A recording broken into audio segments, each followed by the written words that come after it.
All right, call this meeting to order. Yeah. Let us pray. Almighty God, we thank you for being our God. We thank you for your ever-enduring power of grace. We thank you for all the gifts that you have given to us.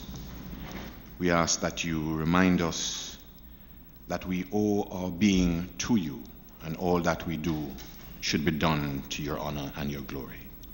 As we gather here this morning to deal with the matters of state, we ask that you guide our thoughts, give us a firm conviction and belief in that which we do, and so that we may do that which you have commanded us to do, to your benefit, to your glory, and to the benefit of your people.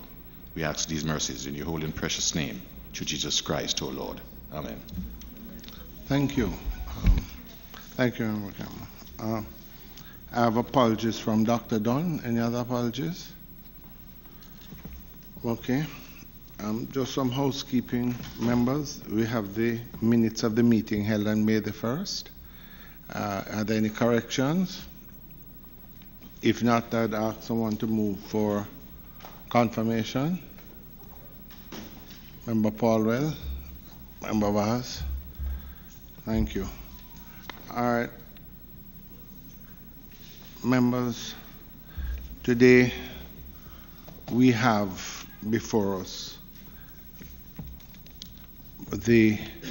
some agencies, departments, and Ministry of Education, Youth and Information, and the Office of the Prime Minister. We have Heart Trust NTA, but there are a number of other agencies that are also here. These arise out of specific questions that were asked at a meeting earlier this year, but it is not the substantive meeting of education.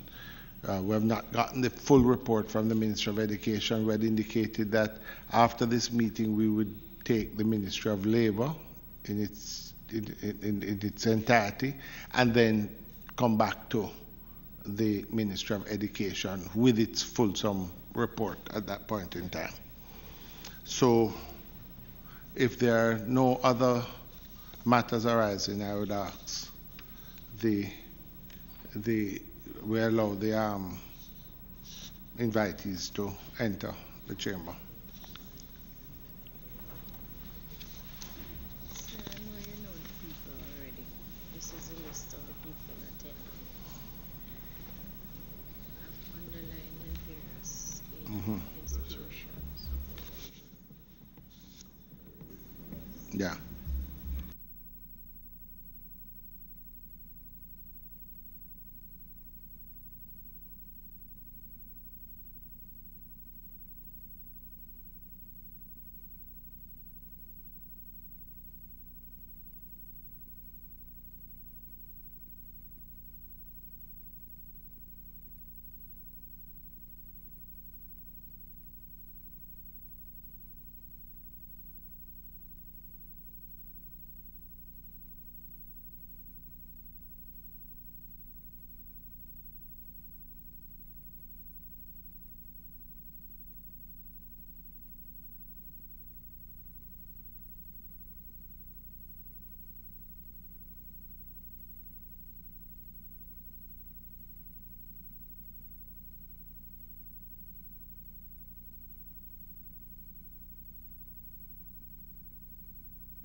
All right, morning.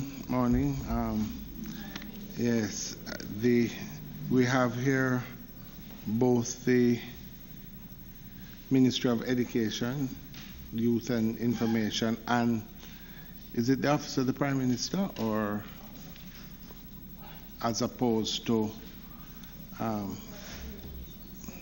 yes. Sorry, microphone. No, I was just saying it's Office of the Prime Minister, but there's also the Ministry of Economic Growth. So no, it's not. It's Office of the Prime Minister. Hart was recently transferred to the Office of the Prime Minister. Specifically. Okay. Specifically, it used to be under Education. Yes. Okay. All right. Welcome, everyone. I would allow the. Well, we have the Ministry of Education and Office of the Prime Minister. There are some specific issues, and what I think we can do is really go through the issues, and then we'll see where it takes us from there. The first issue that I have here has to do with a project for the Jamaica Foundation for Lifelong Learning. That would be that's under Hart, and that's with you. All right. So, and I understand there's some corrections to be made. Yes, so what I will do is let's start there, and allow you, if there's anything you want to say in general, introduce your team from the ministry, and then make the corrections, and then you can give the response, and then the members can take it from there. Okay, thank you, Chairman. Morning, members of the committee and my colleagues from the Office of the Prime Minister, Hart NT, and from the Ministry of Education, Youth and Information. Let me introduce you. My name is Audrey Sewell, and I have accompanying me Mrs. Novlet Denton Prince. She is the Director of Corporate Services, and she's covering for the Managing Director, who is overseas on official business. And with her as well, we have Mrs. Manning, Nicole Manning, Senior Director, NCTVET. And to my immediate left is Mr. Kevin Mullins, Director, Hart Trust Fund. And from the Office of the Prime Minister, Mrs. Gail Williams-Lewis, Policy Analyst. We have been invited here to report on this project, which is a grant project that was given by the Japanese government to the Jamaican Foundation for Lifelong Learning. The value of the grant is US $143,602, and it was given to improve the facilities, the JFLL facilities on, is it Duke Street? East Street, downtown, to reach the inner city youth in downtown in the adult literacy program. And it has some specific objectives, which I'll ask the Hart personnel to elaborate on. The project should have seen the construction of 5 classrooms, 3 upstairs and 2 on the ground floor. The grant was signed in March 2017 when JFLL was getting subvention from Hart. In April 2017, there was a administrative merger, which was approved by the Cabinet with Hart, JFLL, NYS, the Apprenticeship Board. And so the Hart took over to conduct of the matter, because up to the point of when they went over to Hart administratively in March 2017, work had not begun. But it was early days yet. So Hart was the agency that went to tender. And all the details of the tendering process are in the documents that were submitted. The contract was signed January 2018, and it was initially for a 4-month period. In between, there were some delays and requests for extension, requests to the Japanese government, and those extensions were granted. The project is now completed. The classrooms have been constructed, and HART has gone to tender to procure furnishings for the building to roll out operations. I was told, Chairman, that there was a handing over with the Japanese personnel sometime last week, on Monday of this week. Yes. So in a nutshell, that's an overview of the project. Good morning, Madam Pierce, and your team and associated entities in the ministry. I see your work get expanded, Madam Pierce. Somebody don't have any sympathy for you.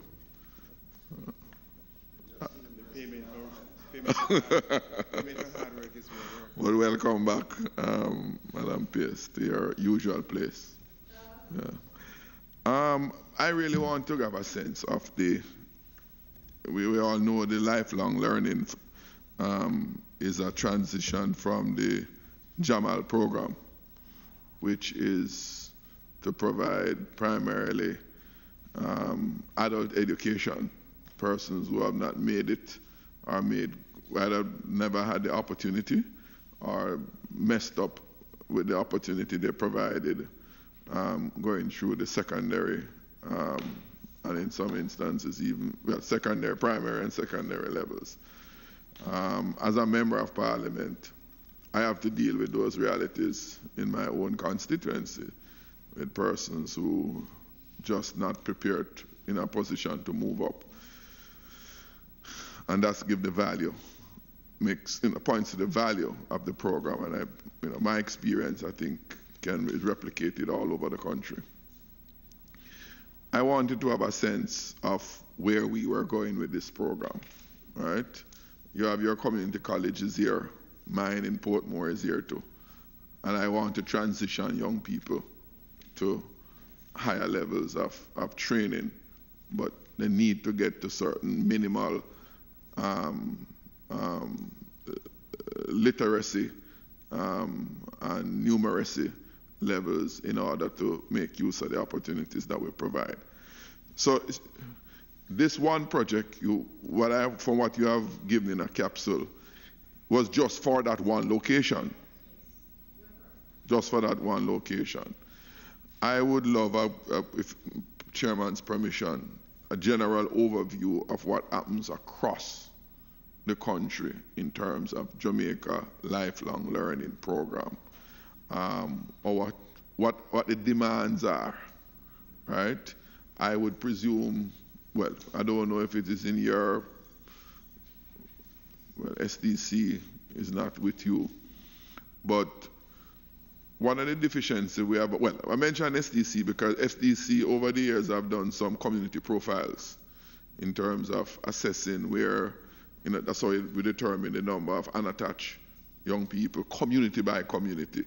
So you don't speak in a generalized way, but you can know in every community, in every parish, and by extension, every constituency, what the situation is, so that you can plan to provide the various interventions to deal with the challenge. So I would like, on the one hand, to give us an overview as to what obtains across the country. That's one. Two, some time ago, you were in the process of building a new headquarters, head office. Is that the case for the Jamaica?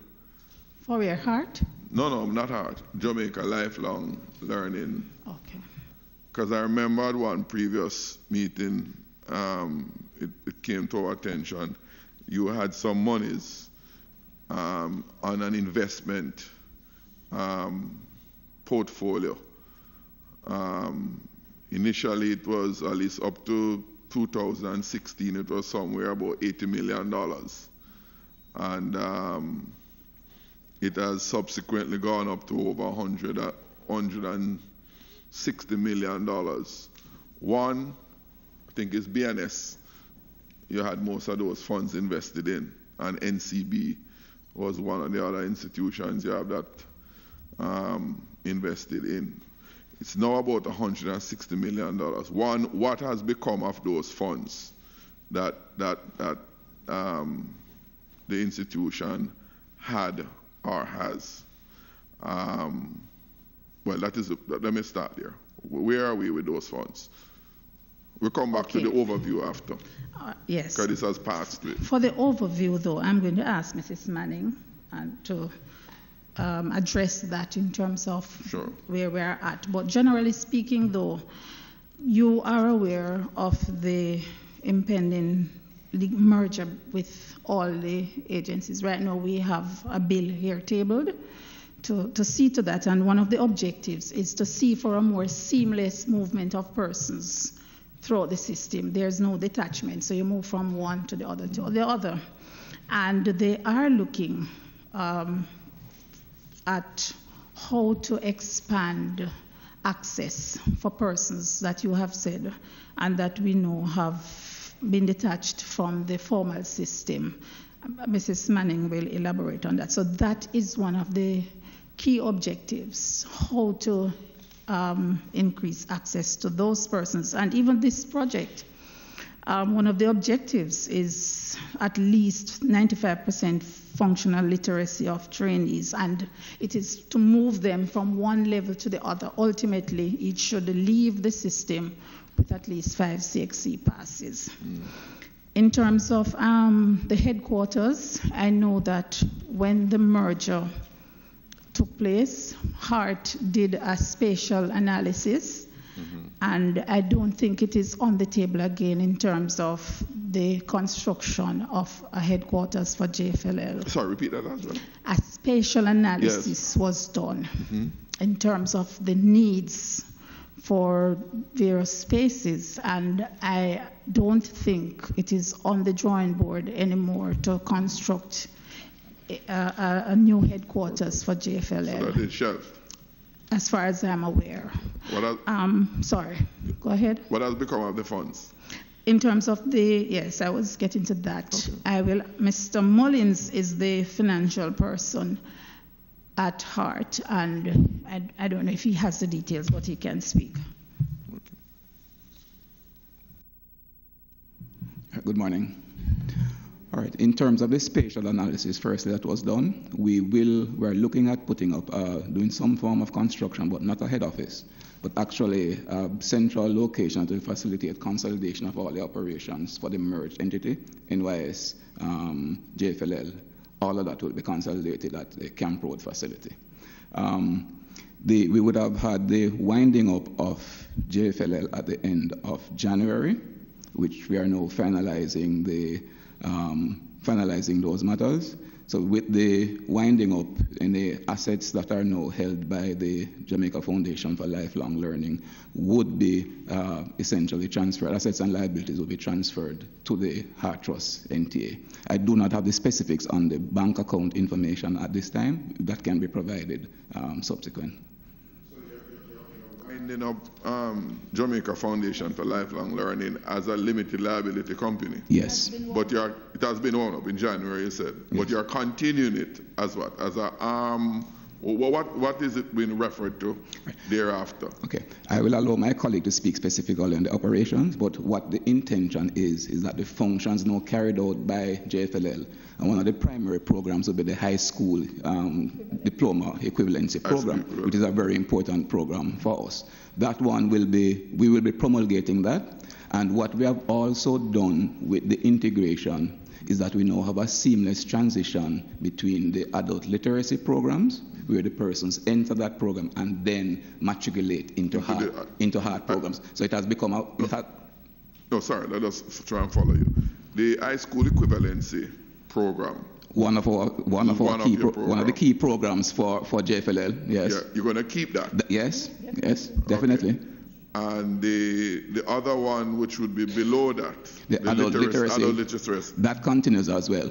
And I would want to just advise you that what we have found is that by virtue of associating the adult literacy programs with heart and a skill, we have had more persons having interest in the psychology. Yes, the psychology has proven to be positive for us. So you're dismantling. Well, you have wound up Lifelong Foundation as an entity, and the programs that it used to carry, yes, you are going to deliver them through heart. Yes. So heart will become the new vehicle for the delivery of those. That is correct. And we will maintain the adult education centers that are across the island. We will eventually be consolidating in each of the parishes. Given the new structure, we'll be consolidating operations to ensure that we improve efficiency given the merger. So that allows me now to transition to the other part of the question in terms of the various centers. Because you have a number of different yes, centers throughout the country. Yes. I'd like to get a sense of their capacities, what level of utilization exists. You know, it's one thing you tell people you have these programs and you have these facilities, but they can't absorb the demand which is there. And so I want to get a sense of where we are and in terms of budgetary support, how adequate, inadequate it is. Just before Mrs. Manning speaks, we do have that information. That was a part of the analysis that was done and informed the decision in terms of what we will not be using and where we'll be expanding, because as you know, we have the NYS, they too have offices all over. So a detailed analysis was done to determine which offices are most suitable. So we can provide that information. But just before you, the National Youth Service, which has now been moved from education to... The three, remember, there's a merger now. There's an administrative merger. So since March 2017, they have administratively been under Heart. Heart has been doing their accounts and has been managing, providing overall direction for the three entities, including the apprenticeship board. So everything that is being done includes, the consolidation includes NYS, JFLL, the apprenticeship board, and Heart itself, because they will be merged into one entity. The bill is here. I have a little problem about the merger of NYS there rather than Ministry of Education, but that is for a different place. We'll go on to the facilities and the programs across the country. Good morning. So let me begin by treating with the component about the increased access. And so given the merger, you would have now have access to more centers, because we're not only looking at the adult education centers that we would have obtained under the former JFLL, but now that we have merged, we now have access to all the centers as they exist for Heart, as well as original Heart, as well as the former JFLL. So you can well imagine that that increase in terms of the number of sites. That's the first thing. I would like to also add the fact that, as my colleague had mentioned, just the Mayor Association, we would have moved from 7,500 that they would have had originally in 16-17. 7,000 what? 500 individuals. That was the amount that they were engaging. That's JFLL, the former JFLL. When we had the administrative merger in 2017, what we found, the target would have been 8,500. However, we were able to engage over 12,000 individuals just by the mere fact that we would have announced an administrative merger. Further to that, 18-19... No, pause a little bit. I have a little interest in that increase you speak of from the 8,500 to the 12,000, and the point made by Mr. Mullins about just curious. the psychological transition. When it was changed from Jamal to Jamaica Foundation for Lifelong Learning, if I recall correctly, that was one of the intentions, in order to people associate Jamal with illiterate people, that. And so the new name should. But you're saying that wasn't. No, I'm saying that was what we had. We had the initial, they would have had a planned target of 8,500, Yes. but they would have actually enrolled 12,900, over 12,000 persons. No, I was curious what caused that increase, well, given that the same physical sites were there. Well, what they said, one of the first things that happened is that some of the partnerships too that would have been pending, the fact that we know they were no associated with HEART, what you found is that the partners were far more interested to move on with them. And I must hasten to add that there was also a new program. What we did was to pull together the literacy program along with technical components, which made the program more attractive. So that also increased the number of persons, right, that you had. Okay, and it continues, because what we found is that we would have had a target now for 15,000, 18-19, and this year we would have completed with over 15,000. I can give you the exact enrollment, 15,806 for 18-19. Okay. How many sites you operate now? Now that you're in the merged structure with HEART? Okay. Island-wide. I will have to give you that information shortly. That's not so critical now. Now, as you mentioned about this articulation with the various programs and entities, I want to come back now with how HEART articulates with your community colleges, which I know there are programs that HEART does or offers, and there are programs that the community colleges will offer that might intersect at some point. In an earlier life, I had to deal with one such situation directly in Portmore, when the Portmore Community College was created on the campus of the HEART. And I hope that the relationship has so much become non-caustic or I don't want to use the wrong word, but I know that there was always a problem there. I had to deal. It was mended, yes. From you were there, yes.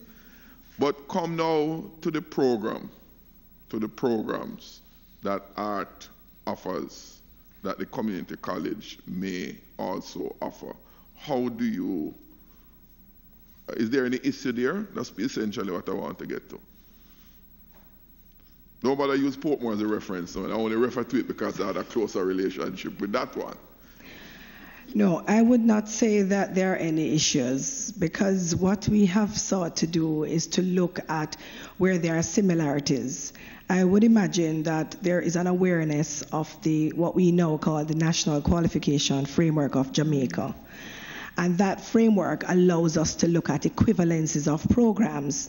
So the programs that we would have already developed. We now have the opportunity of looking at the equivalences that will fall within the community colleges or any other institution. And that is where one of the big mandate for the trust, because we're looking at where the students can get dual certification, and that would make them more employable. So that collaboration with the community colleges and other institutions is where we have embarked. No, Mrs. Manning, I'm going to be very direct and pragmatic. What you say sound good, you know. What you say sound good. But what transpires on the ground is not necessarily the same thing. For example, if one is offering this set of program and the other one is offering it, and they seem to be competing for the same audience, same student population, how you deal with issues like those? All right, let me give you a practical example, because right now, as we speak, we're working with the Tourism Intervention Center. I use that as an example. And so you would have had, we have a level 4 program. And the level 4 program that we would have had, what we have done is to look at it in terms of the equivalence requirement for professional certification for what we call chartered hospital educators, for example. And what we would have done is to align the program. So when those individuals would have exited school, so say they exited with a level 3, right? And we are now engaging them with a level 4 training. We have had that, and in fact, we had graduation recently with a group. And what would have happened is that those individuals would have gotten the level 4 certification as well as the professional certification. What that does, you can well imagine that, and what I should also add is that they also had industry exposure, because we had engaged them at the same time within the industry. So some persons would have been placed at Moon Palace and so on. And what would have now happened is that the individuals would have come out with 2 certificates. So that's a practical, literal example of what has been happening on the ground. So the 2 certificates they're offered from, is it one institution or 2? So they get one from us, and they would get one from the associated institution, the partnering institution. Which is Heart. The partnering institution. No, you're a Heart. Okay, so the other one would correct. Okay. But what I want to is that in situations like those, and I presume that when a decision is being made to offer a program in an institution, Heart or the community college, some sort of market or community assessment would be done. So you can, I know that was done in determining the establishing a community college in Portmore. Was a survey done to find out what the demands are in that community to determine that. So you do these surveys to find out what are the program demands in the industry, and also to determine where the take-up would be in which locale. For example, in the tourism, those who want to do the tourism thing, I think the tourism program, sorry. Right. Is that global? Global meaning across the country, or is it only in the North Coast or in the tourist area? Sorry. I just wanted to add to your to address your concern, just to add to what Mrs. Manning said in terms of the overlaps. And you're correct. And the colleges are there. Heart is increasing its level offerings. So they're offering more now at the higher levels. And of course, it's basically the same level that the colleges would offer. So my recollection is that there is a MOU between Heart and the Council for Community Colleges, where they collaborate in terms of offering as much as possible. They would try to see how they can minimize the overlaps and work collaboratively to train persons for the workforce. And you said you do this and don't do this, yes. And this so institution. In the MOU, it will determine who would what? do what, right, and who would do the other. So something does exist, because the system is cognizant of the fact that there is overlap, and you want to remove those redundancies. How well that really working? Well, the practitioners, probably Dr. McLean may want to, from her end, from education, or maybe I should may talk want to the give community us, colleges privately, because they might not want to say it openly in front of their. As I'm saying, Dr. McLean, she's the PS. The community colleges fall under her. So they she don't may necessarily tell them belly thoughts that time either. I know that. They're professionals, because and they sometimes they feel that the ministry is an impediment to them too. They wouldn't say it, but they feel that way. And by extension, they operate that way.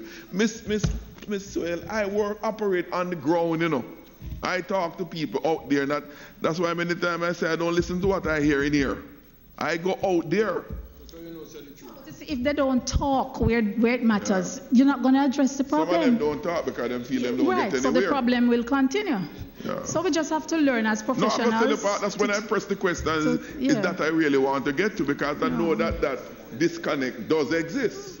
And the bottom line is that it bears out on what happen or don't happen in these institutions. We have various fora for persons to talk and to discuss their issues. So, okay.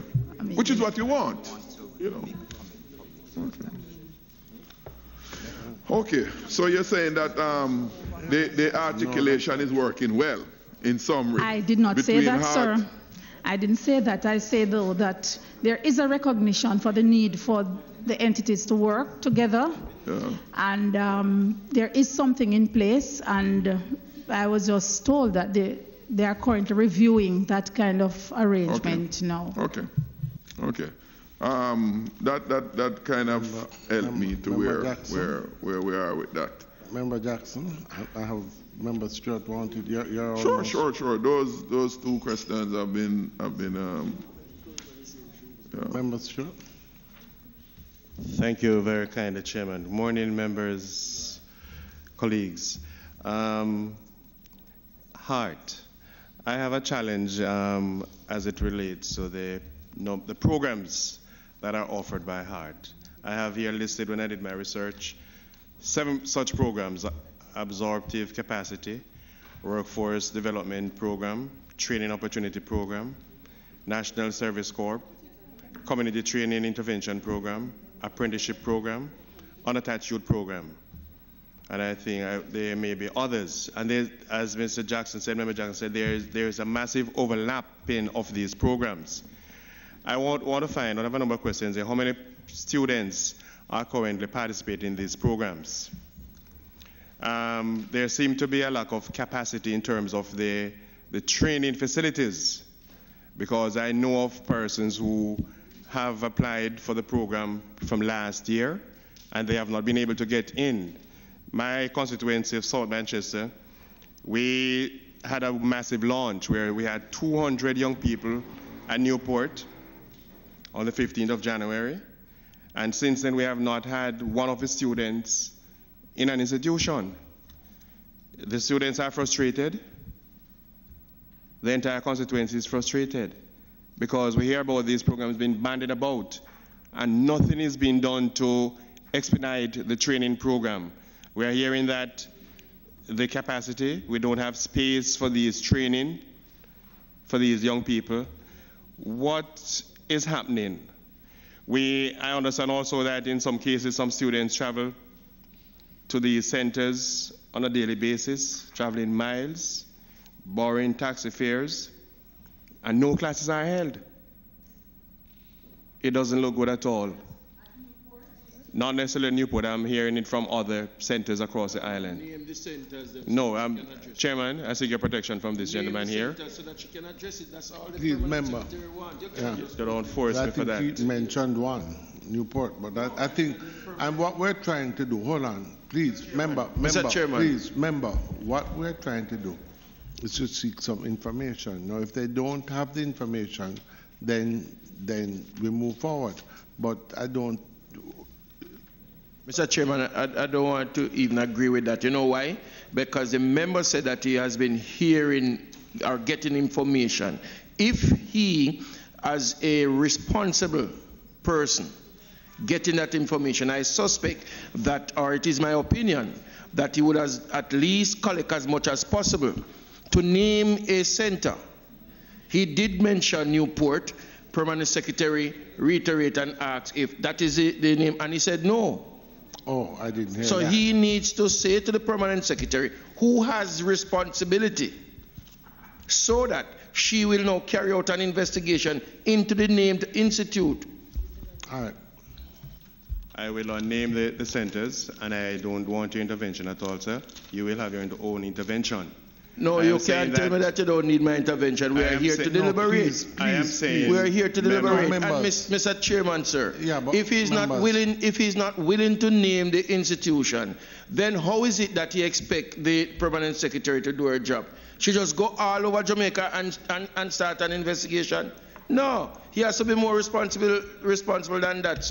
Saying it is widespread across the country, where a number of students go to the centers and nothing is happening, and that needs to be looked at. 1 second, members short. 1 second, just as a member. PS, I think. No, please, members. I think that the member sort of raised a concern that he had heard. Have you heard any of these concerns? No, Chair. I know there is a concern in terms of access to our heart institution because we have finite number of training institutions and the demand is high.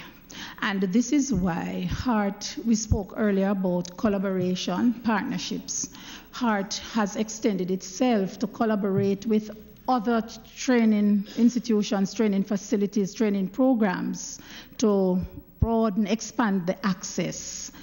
And I have heard what Minister Stewart has said. The executives from Heart are here. I am asking them to investigate, to determine the veracity of those hearsay, because Mr. Stewart said he heard, and there are no specifics. Just to say, though, that various initiatives, besides just partnering and collaborating with other training institutions, private sector organizations, etc., Heart has recently implemented what we call the mobile training facility. So they may not have a training institution in a particular area. They have a mobile clinic that goes around to help. So they are trying to address the demands out there. We are of the view that with the collaboration, with the merger of the entities, access will be improved, because sometimes too, some of the persons who apply, they don't meet the regular Heart requirements for participation. But now, with Heart being responsible for the lower level, below the grade 9 threshold, that access will be increased. So let us see. And if Mr. Stewart has other details of the record, he may want to provide them, that we can investigate them. All right, Mr. Stewart. Yeah, you're concluded. All right, members, are there any other questions? Sure.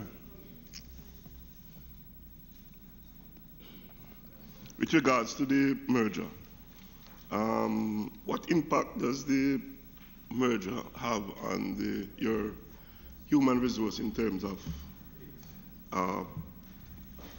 termination of employment and so on? Okay, so they have been merged administratively. A new structure was developed and submitted to the Ministry of Finance and the Public Service. It is under review now. So we are awaiting the final approval from the ministry to determine what the new HR requirements will be for the new entity. All right. So, members, are there any other questions for Hart? Hart, yeah, before we move on? All right. Okay. Well, Hart and by extension, JFLL. But the sites, but no, that is promised. Okay. That's on my clock. Thank you, Mr. Chairman. One question. The sites and the different programs being provided. One question to the Permanent Secretary to Hart. What is the situation as it relates to the Center of Excellence in St. James? Where are we on that matter? And I see a smile run across her face. I hope it is something good that is being said or will be said.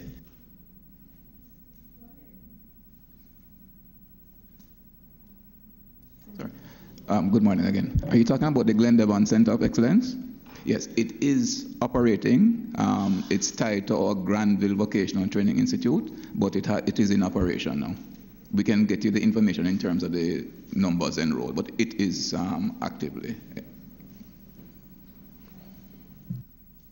Some time ago, Mr. Chairman, I had at the time spoken to persons who were involved, and we realize that there is a niche market for heavy equipment operators, even in Jamaica, more so across the world, Canada, New Zealand, just about everywhere.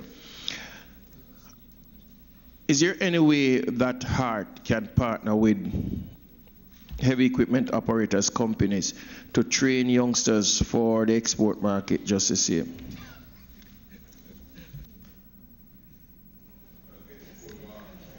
For extra, right. Yes.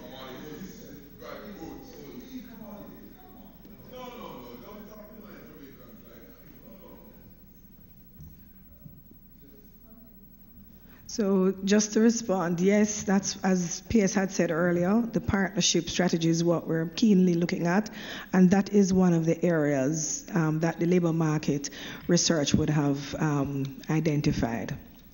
In particular to the heavy equipment operation? Correct. One question, Chairman. Since you're on the subject of partnerships and mergers, the National Council for Youth Development, I know they did some rebranding the other day, National Youth Innovation Centers. There were suggestions made, at least from myself and some others, that it would be good to have sustainable programs in these centers. So we were suggesting to partner with Heart Trust to do something like this. Is there any plans in place for Heart Trust to actually be merging with these centers so that we can have sustainable programs in the National Innovation Centers to make them worthwhile? Well, again, they will answer. I have not seen such proposal, but HEART is open. Its mandate is really to fund technical, vocational education. So any feasible proposal is up for consideration. Well, I'm definitely asking for that one to be considered, because as we stand now, most of these centers are underutilized, and the only way for them to really operate at full capacity is if you have sustainable programs in them, and I think Heart Trust would be the appropriate agency to do such. The PS education under which those centers fall, she's here, so she will follow through.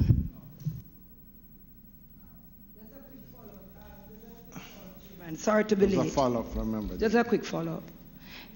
In regards to any studies have been done in regards to art to look at the new job markets and so forth to make sure that you include it as you go along? Okay, so I mentioned the labor market research. We have a department that is focused on that, and we actually do sector studies every year. That sector studies, as well as what we call skills in demand. So there is actually a report that is done that gives us information for all parishes with regard to emerging skills and the numbers that are required and that kind of thing. We share it with our employers and we share it with other institutions so that collaboratively we can meet these targets. No, 1 second. I have member Terry Long and member Stewart, and now, Campbell and Clark. Thank you, Mr. Chairman. Madam PS, or perhaps Mrs. Denton Prince or Ms. Manning, just to elaborate, I'm aware that HEART over the last 2 or 3 years, HEART has been on a drive to provide education and job training and other facilities for young people. I believe you have moved from maybe training 6,000 persons during the summer program to maybe 14 or 12,000. Could you perhaps just confirm these numbers? Where are we coming from and where are we going? As it relates to educating the youth of Jamaica, or making sure that we devise programs and policies to give them job experiences to make a difference in their lives, to further empower them. And so 1, in terms of numbers, 2, the opportunities available, and 3, what sort of empowerment are we looking at, and what has been the feedback from the youth of Jamaica as it relates to the increased numbers and the programs that are now being made available to them to facilitate their growth and empowerment. Okay, you are correct regarding the Hope Youth Summer Work Program. That's one of the programs we had rebranded. We are now, the target for this year would have been 14,500, and we would have surpassed that target. As well as one of the components mentioned is that we would have adopted a few other programs, like the Graduate Work Experience Program. That's also a part of our program offering that we now have. And that one would have been 860 this year. And we have also surpassed those two. I can give you the actual figures in a little while in terms of the amount by which we surpassed.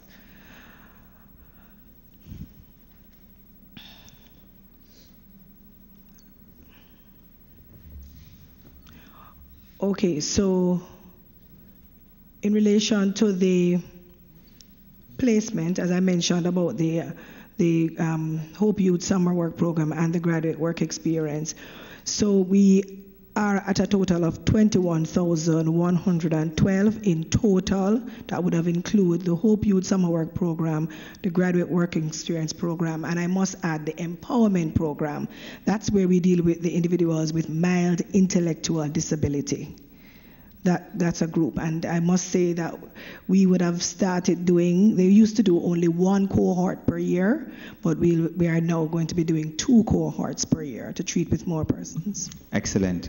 Could you just tell me, and what was the number of, for example, you mentioned the summer program, you are now training or providing job experience and opportunities for some 14,500 youngsters during the summer. About, let's say, 3 years ago, what figure are you coming from? Well, the last figure we would have had from when they were originally NYS would have been about 5,000 or 6,000 thereabout. 5,000, so from 5,000 to 14,500. Right, correct. That is. I believe that is a part of the message of prosperity for the youth of Jamaica. Thank you so much. Thank you, Ms. Manning. Don't be distracted. I laud you and every individual here as civil servants for the work that you continue to do to ensure the empowerment and prosperity of our nation. Thank you, Ms. Manning. Member Terry Long, for the record, you are in which ministry again? The HEART program is in the office of the Prime Minister. It is not a part of the Ministry of Education, sir. So I'm here just as anybody else asking questions of the OPM. Okay, yes. All right. So, yes, okay. All right. I think I had Member Stewart wanted a brief intervention. As a member, Paulwell is new, but I have members Campbell and Clark coming back to bat. Having retired hurt. But all right, so Member Stewart. Just a short question, Chair. HEART deals with training, and education also deals with training. I have been wondering since HEART was moved to the office of OPM, what was the rationale to have separated the two entities? I'm very sorry. That's a policy decision that I'm not able to speak to. Member Campbell and then Member. Thank you, Chair. What is the budget for 2019-20 touching the training programs you have had? And what are the deliverables at the end of 20 that you anticipate you will have? And where are we along the path to achieving that? Right, the budgeted expenditure for HATROS NTA is $14.04 billion. 14.04 billion. And what component of that would you say goes to paying for staff? Just 1 second. Total PE basic is approximately 32% of overall expenditure, which amounts to $4.51 billion. 32% is approximately, yes. All right. In terms of the partnerships you have across the board, what's the cost of the physical plans that you engage in carrying out your training program? All right. We have subventions expenditure for approximately $2 billion. $2 billion? Approximately $2 billion. It covers the community training interventions and any other subventions that we'd offer. The rest of the budget would be split between the personal emoluments and then the other associated costs, training materials, food and drink for learners, all various training-related expenditures. It is intensive for us in terms of the particular training materials, given the technical nature of what we expend. So training materials would be close to $300 million per annum. And other related training allowances, $1 billion for training allowances. You spoke earlier of the hopes. $1 billion? But for trainee allowances, stipend, $1 billion. Right, $1 billion. So it includes the expenditure for the Hope Summer Work Program, the 14,000 persons, stipend for the empowerment program, as well as our school leavers training opportunities program. Right. You would have had the benefit of looking at that program last year. At the training program you had last year. Yes. Did you achieve the targets you had set? We met I'm going to ask my colleague to us. We have increased, the target this year is actually to increase enrollment. And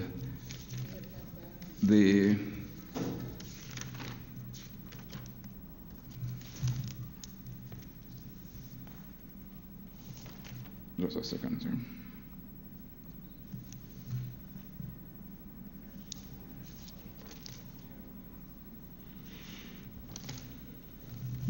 Okay. Projected for 1920 enrollment is 152,765, and the projected for 1819 was 119,324. So we are expecting to increase enrollment by 21.9% year over year. Okay, I take your point in terms of the enrollment. Yes. But I have a concern in that you pay the stipend to all these people and they come into the program. Yes. What did you set as the deliverables at the end of 1819? It's the primary target is two things: enrollment, and then enrollment drives certification. Right. So the certification target would be the primary outcome of what we intend to do for the period. Right. And where did you fall in terms of the projections you had? This year. Is that 100% certification? No. There's a difference between enrollment and certification, so it's typically less. I may be enrolled in this year, but not certified till next year. So. All right. So these are not yearly programs. They straddle years, So if I am enrolled in January, say January 2019, I may not be. And the financial year ends March, I would not be certified probably until August of 2019 and would not be counted in the previous year but in the new year as certification. So while you're picking me up in terms of enrollment in a previous year, my certification would be the following year. So it's a very dynamic. Yes, I understand that point, but but the budgetary allocation would have been made sometime before January. Right, and the budgetary would more be in terms of maintaining them in training, which would be the previous year. Add on for the following year. All right, let me... They can respond in terms of the certification. All right, so the achievement was 67% certification as at the end of March. That's unaudited. 2019. And the target for the upcoming year is 101,000 persons, 101,202 to be certified in the various TVET programs and other related training programs. Okay, and given the overall budgetary allocation? What would be the cost of the certifying each individual? If you were to break it out, you said you were spending something in the region of 14.4 billion. And what would you say it cost you to train an individual in one of these programs? For the community training interventions, that unit cost ranges from approximately 100,000 up to approximately 144,000 for the community training interventions. For our in-plan training, it might be a little bit more than that. I don't have that exact figure now, but it might be a little bit more than that. But certainly for our community training interventions, the per person cost is approximately, it ranges between 100,000, depending on the type of skill area, up to maybe 150,000 Jamaican dollars per person. That's inclusive of the stipend? Yes, yes.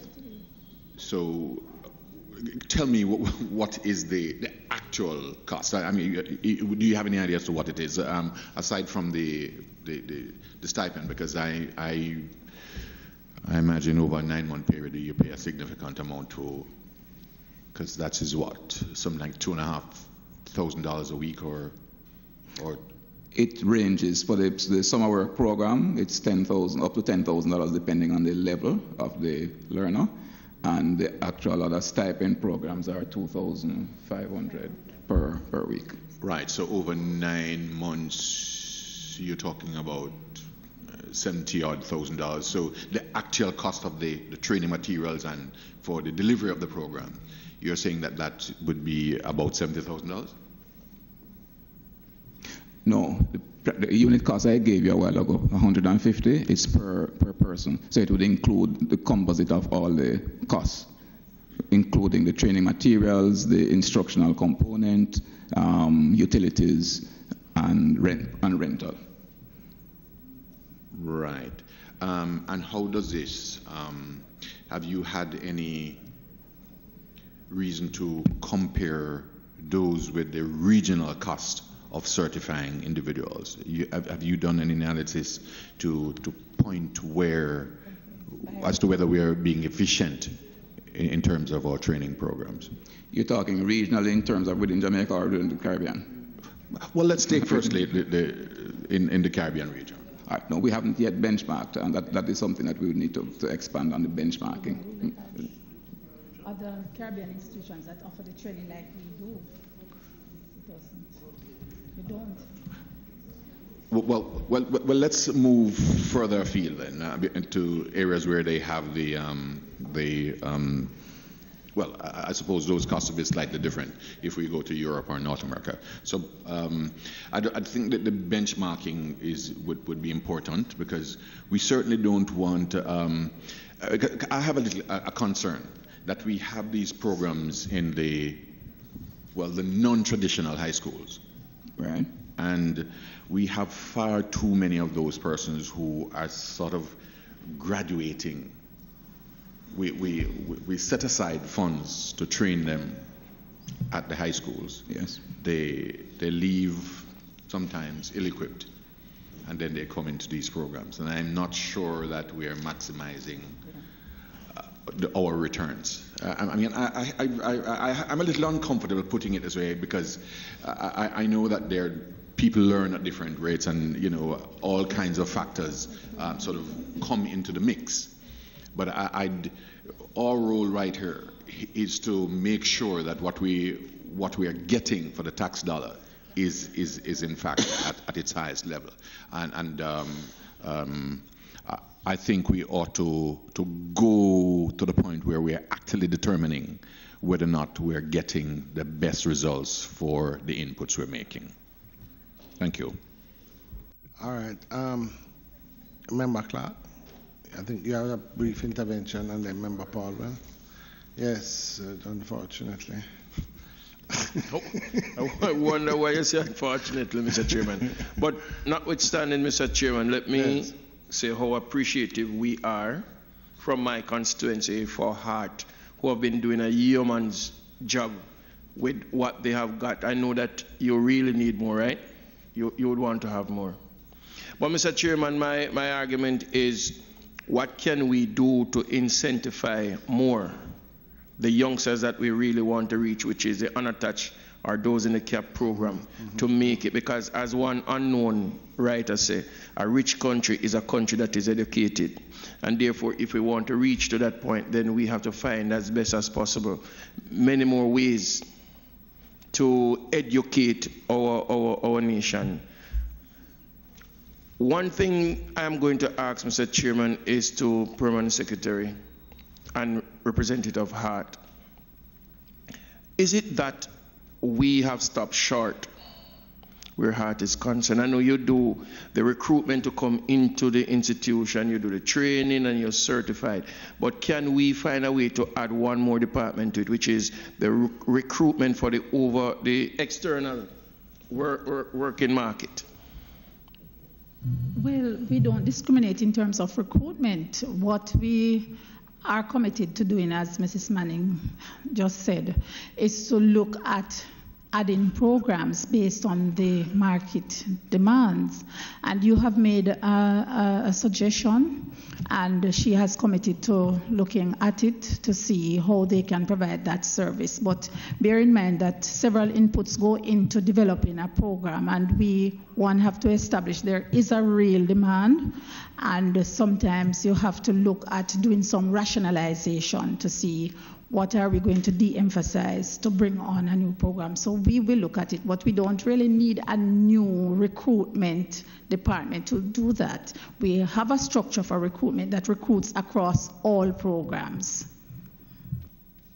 And that is the recruitment that I'm speaking of is for trainees who have gone and excel through your programs, that you would now say, okay, we will now find external work for you. So it becomes an incentive for youngsters who have not been in the program to say, okay, I would like to be a bartender or a room service person on a ship, in a shipping line, and I can get it done through Hart. So I'm going to sign up with Hart. Well, there are structures in place currently, like the Ministry of Labor, and the graduates, they are usually referred to those programs. And of course, where overseas employers have needs, they may send them to Hart, send their requests to Hart. But all of these initiatives we explore.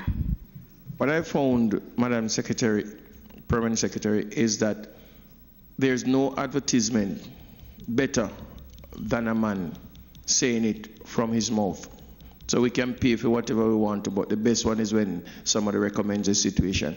And what I've been hearing from the youngsters, we are trained. We have a certificate from Hart, but we can't get a job. It is down that line that I'm really going. We do have a job placement unit in Hart that helps graduates to source employment. And I note too that for the Ministry of Labor, some of the jobs that they are recruiting persons for, they are requiring them to have Hart certification. So it is one of the ways that we use to refer our graduates for employment. But there is a job employment unit. I don't know down in your region how effective it is, but again, it's something that the executives would have to look at. I'm just adding to what the member was saying. I know that they have the placement program, but I think what he's asking for it to be expanded. Because, yes, for example, if you have 100 students trained, you probably have 10 who benefit from the placement program. So probably what he's really getting at is for probably hard to expand those linkages with different employers to see how best we can incorporate more persons to expand the pool of those who actually get a job after completing their studies. Member Paulwell. Chairman, I wanted to ask a specific question in relation to Hart, but I also wanted to ask a broader question, and if I may be permitted to do that. And I welcome back Mrs.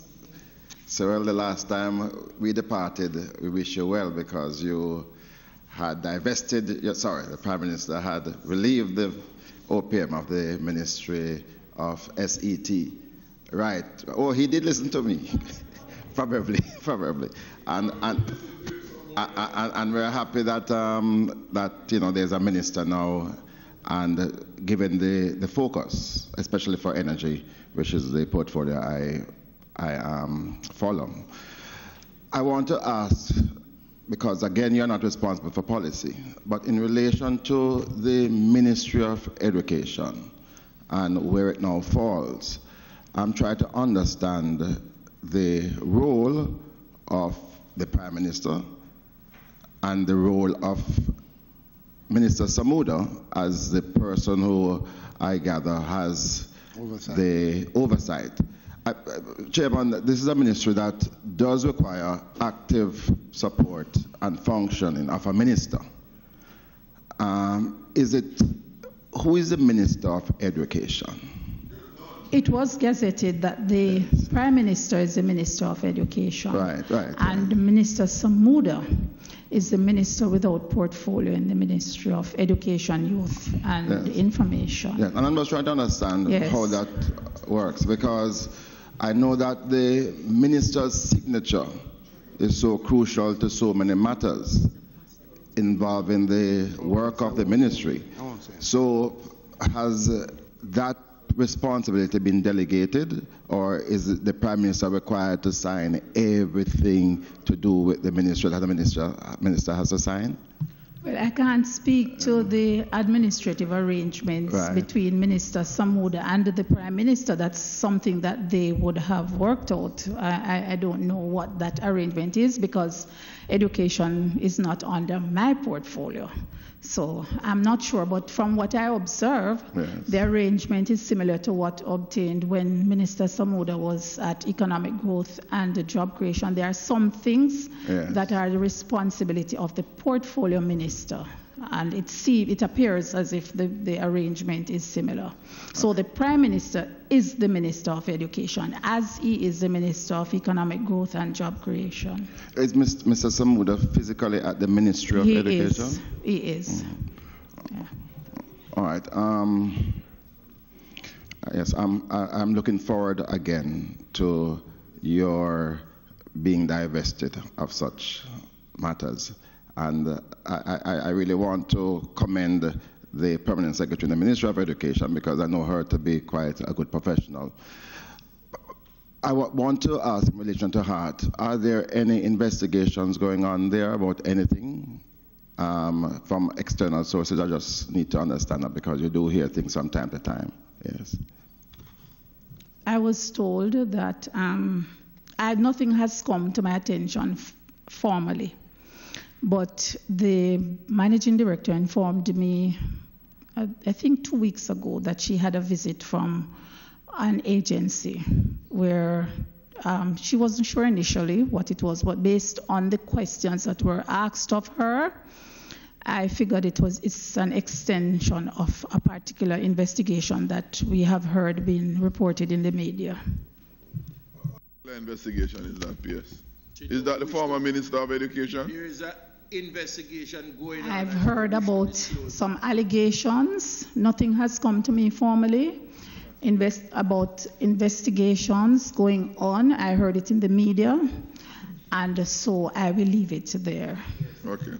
So PS, I'm sure as part of your responsibility, you'll try to ascertain what these allegations are, and probably next time you could apply. Well, the allegations whatever it is, would not be under the office of the Prime Minister. From what I have been told, questions were asked of the managing director. She provided answers, and that's where it ends. So PS, I'm just trying to understand. So the questioner would have been from an agency of the state. Would it be the police? She informed me from FID. The individual who asked her some questions was from FID.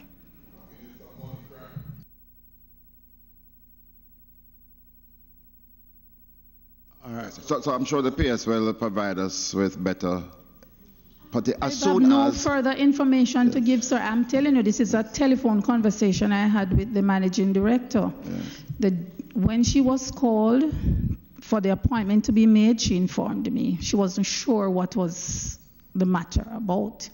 After the interview, she informed me that the interviewer asked her some questions. I did not ask what the questions were, and that's where it ends. I have no further information to provide on that matter. I'm very sorry. All right. I have member Daly and member Brown. It's not a follow-up from the member Paul. Well, I really wanted to find out of the 14,000 that we have for the summer program, what arrangement is being made to place them into institution, especially institution that under the government? Because what is happening, let me just go a little further. We have these placements, our interviews done, and these students are out there for weeks, can't find a place to go. And even the government institutions sometimes refuse to take them. So probably my question should be, at the end of the program, how many out of the 14,000 would be placed in a job?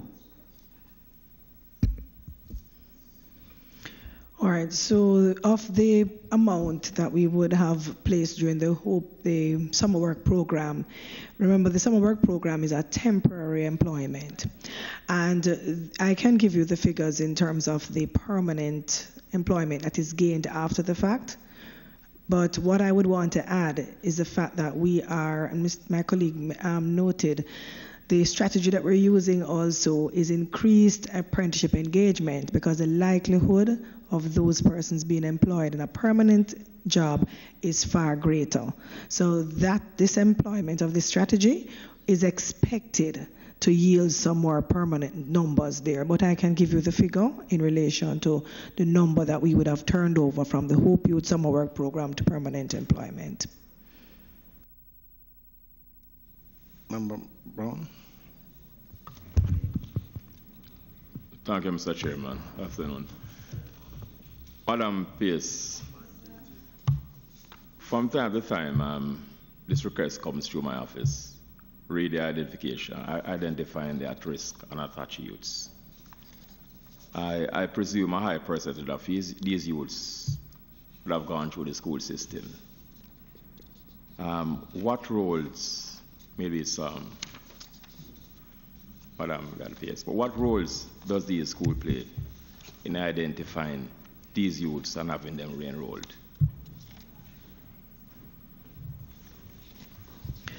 All right, so we would have been working with the institutions from early, in the sense that where we see a tendency for dropout. And I must say that we have been getting some assistance from the Ministry of Education where this is concerned, because we have an idea of where the trend is going. And so that engagement would help. There are other programs, of course, where these individuals can be engaged, but the youth program that you mentioned, that's just one of the many programs that they are in which they are engaged. So yes, there is a strategy to identify them from early, as well as early as possible, because you really remember the Ministry of Education is also putting in strategies to keep them there and to ensure that you have a change.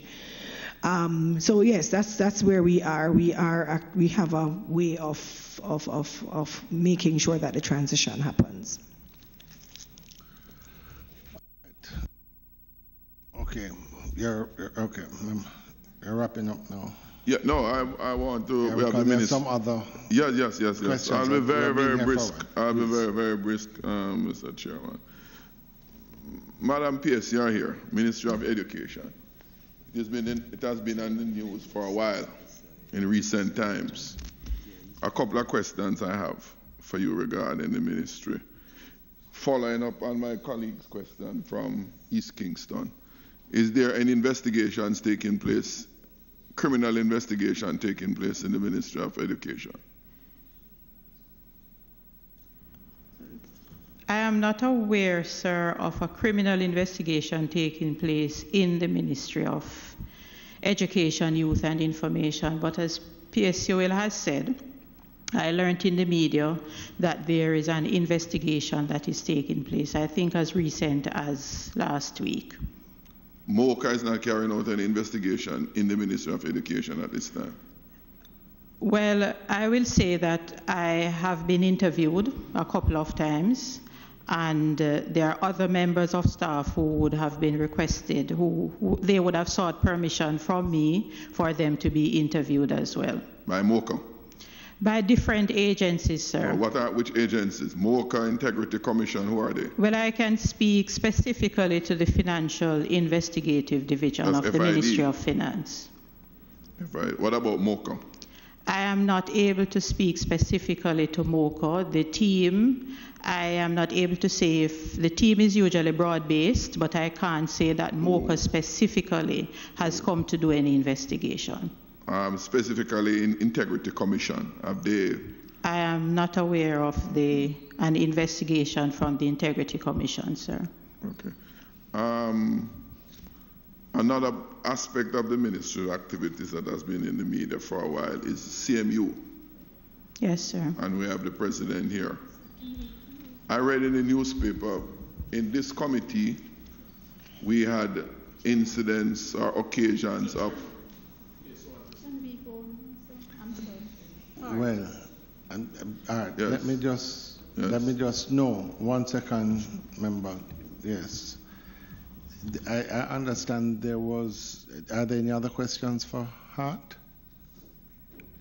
If so, I would allow the permanent secretary and the team from Hart to go. To leave our company, and we welcome having her here with us all the time. But if she has things to do, we'll allow her. Please, members, Ms. Sewell, before you go, just one last thing. Let me add to what Member Clark had said.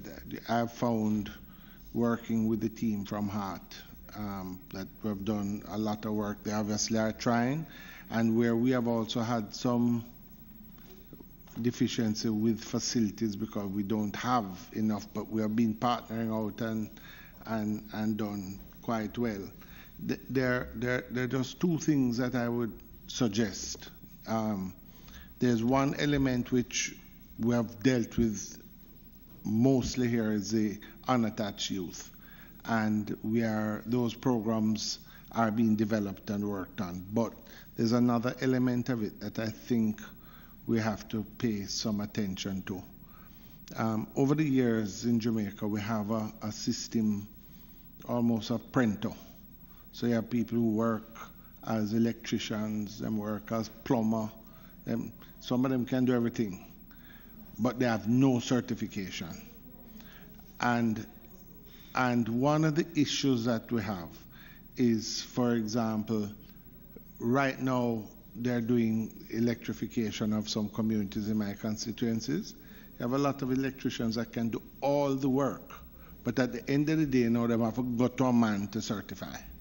Yes, they have people who air condition. I mean, in Western Jamaica, sometimes to get air condition fix. Yes, you have people who can do some of the work.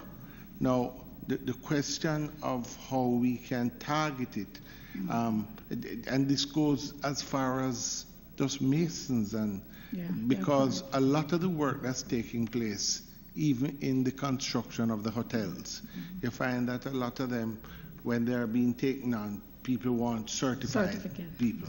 And the extent to which we're creating these jobs, but then there's a section of it that we can't fulfill. Not that the people can't do the work, but they're not qualified.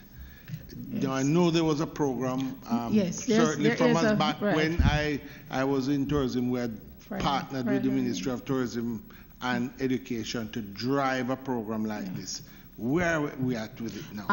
The Hart has a framework for prior learning certification. So, as you have correctly said, where somebody may have learned on the job, but they are not certified, there is a framework, and that is one of the reasons why the mobile assessment clinic was brought on. Based on what I'm hearing here, there is a need for us to look at it and possibly build capacity there. So it is something that we are noting to follow up on. But the framework is there, and so we could work with. Well, let me make a specific recommendation.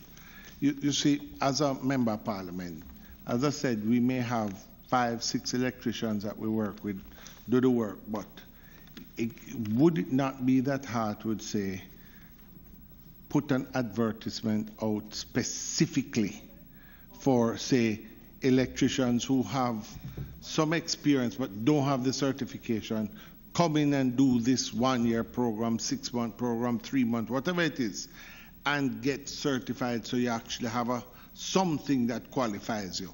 It's a specific program. You may only have 3 persons or 10 people in Westmoreland, you might have another 10, but if you put the program somewhere or mobile so that they certify at that, then you pick up that specific group. Not that you want to, you can't make it too diverse. You have to target the groups. Do the same thing with plumbing, land surveyors. You know, people come and drop something, but then at the end of the day, you have to go straight back. Somebody have to always be signing the documents, and there's always a problem when one meet the other. So the extent to which we can get specific programs to certify those people who have extensive prior training and give them the qualification. Yes, and that is currently being done, but as I said, because come May 17, there will be one such 9 a.m. to 5 p.m. in Black River. And so what we'll ask hard, and this is like for hairstylists, hair braid and weaver, barbering, customer service representative, small food facility operator, professional makeup artist, styler, mason, block layer. And it is subject to expansion based on what. But we will work with you. But when you say, but that is, how long is that program? So how many days is that? This program is targeting prior learning assessment. So the persons you spoke of earlier, who by virtue of having done the job over a period of time, would have acquired the competencies. What this assessment does is to give them the certification on the spot. Where there's need for more development, then they are recommended. Then we don't understand each other. There's a difference between, say, a hairstylist who's been doing that for years and an electrician. You can't say that a person just give him a qualification in a day. He's still going to have to go through a process of some degree of book learning and other things to qualify. What I'm saying is that we have a number of people that are almost there but need that extra. Can we do a program that specializes in these? The programs are customized based on the particular skill area. And you are correct that for electrical, say, one day would not be, be sufficient, but we would work out a program for them based on where. So they do the assessment. Some may be ready for certification. Some may need some topping up. They are referred to institutions. And they would obviously have to do some exam. But we will contact you. We will contact you for us to develop whatever program is required. All right. So you want to release Ms. Sewell, and I want to assist you in that regard. But I had one small. I just checked my notes and I realized with Hart and the restructured arrangement with the amalgamation of NYS and now Lifelong, it is headed by is that executive director that heads Hart still? Managing director. Who is the managing director? Dr. Janet Dyer. She's on official business overseas. Oh, okay. So that structure remains. No, that structure doesn't change. That's what you're saying. With the amalgamation. Officially yet. It is going to change. Going to change. But Ministry of Finance is working on it. They have sent us a draft to look at, and the executives will be meeting tomorrow to review what Ministry of Finance has proposed so that we can get the approval for the new structure. Okay. And you have an MOU between Hart and the community colleges of Jamaica. You know, I have a little interest in that. So can I get a copy of that MOU? Sure, and it is subject to be reviewed shortly. So you could just send it to the clerk. Okay. All right. Mr. Will, thanks a lot to you and the team from heart.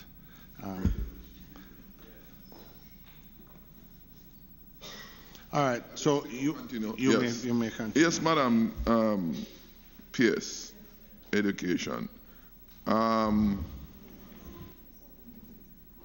You mentioned about the investigations which are joint, FID and others that are engaged in those investigations.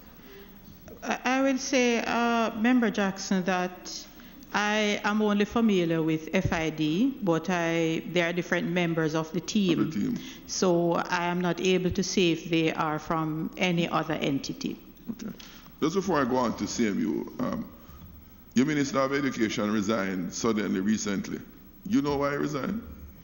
Well, I heard in the media, sir, as I believe everybody else heard. I am not able to say the specific reason he would have resigned. I have just been able to say to the team that this is the situation and the business of education has to go on irrespective of what would have happened within the general administration of the ministry. Were you shocked at his sudden resignation? Well, as an individual, sir, I was shocked, but I know that it is very important that you put away your feelings in situations like these and be a professional in ensuring that the ministry is effectively operating. Okay. When I go a bit now to CMU, yes, sir. That has featured a lot, and we have the president here. In this committee, we learned about some elaborate parties for head of entities, minister and chairman. We saw in the media that the former minister had two parties, one on a yacht with the CMU on a yacht. No. Was it your yacht? No, when your time comes to speak, you can. No, you don't ask me any question. I ask her. No, I don't answer to you.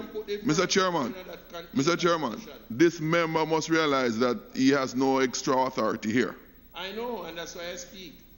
So, Madam Pierce, in the media, it was reported that CMU hosted this party.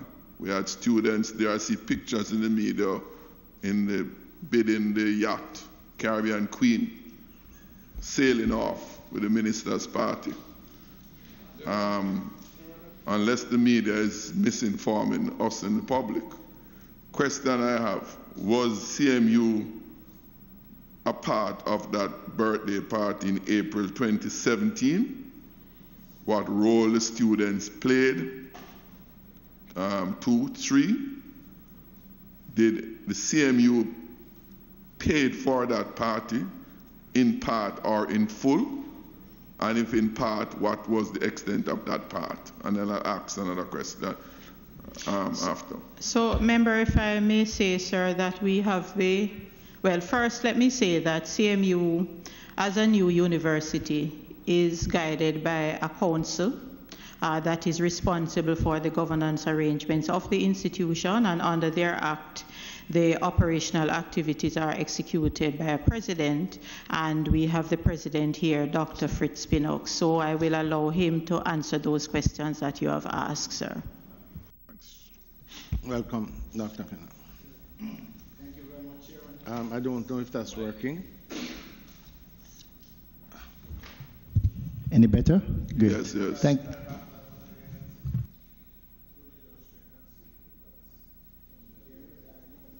that one.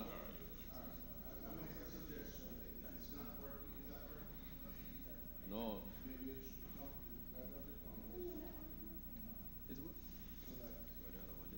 Or I can just switch, yeah. Yeah. Mm-hmm.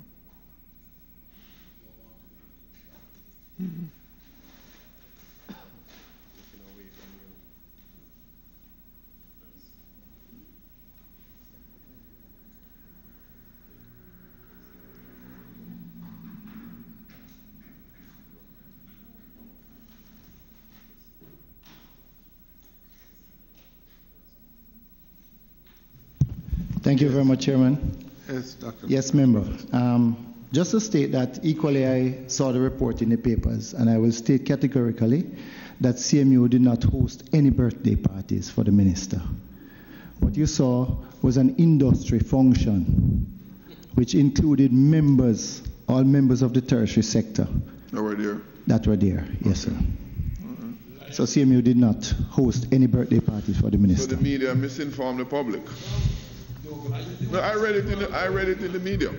So I go a little bit further just to state that the minister's 50th birthday party was actually held at Jewel's Runaway Bay.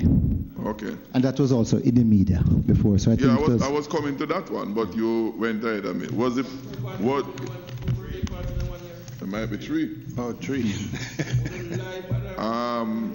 Dr. Pinnock, that Jewel party that you just made mention of. Yes, sir. Did the CMU pay for that party?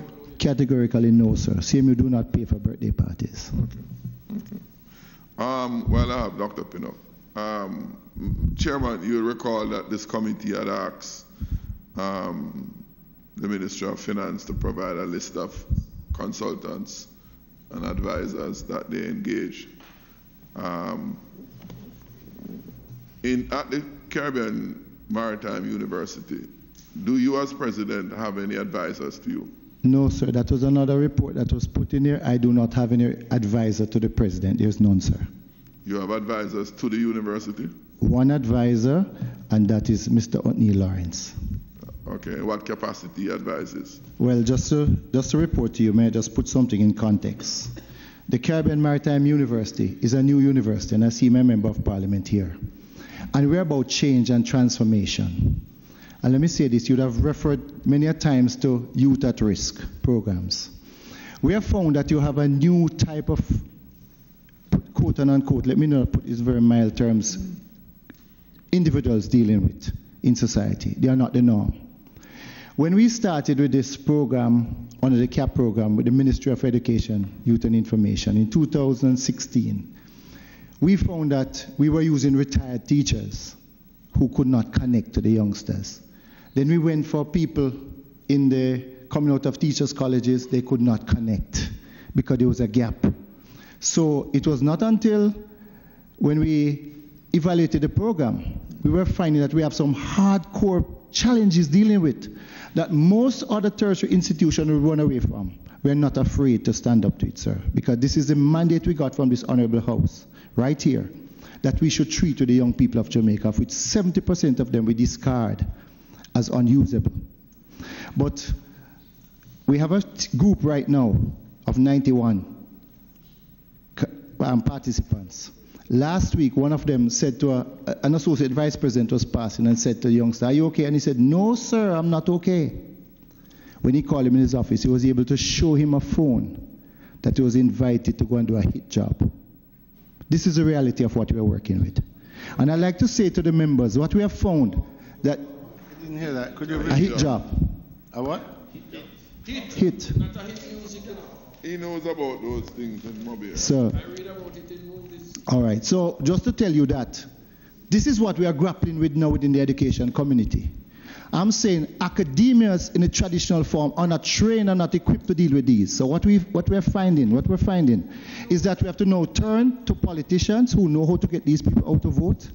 We have to turn to entertainers. We have to turn to people involved in sports. We have the deputy national coach of football now working with us. We have several persons on the program, and we have found results. Because this new skill sets now reside elsewhere. So this is the base on which Mr. O'Neill Lawrence was actually engaged. Just to cut you though, Prof. Yes. So who hired him? The university, we hired him. We being who? Specifically. As the president, I was part of the interview because we were doing a transformational program. How was he selected? Were you notified of him?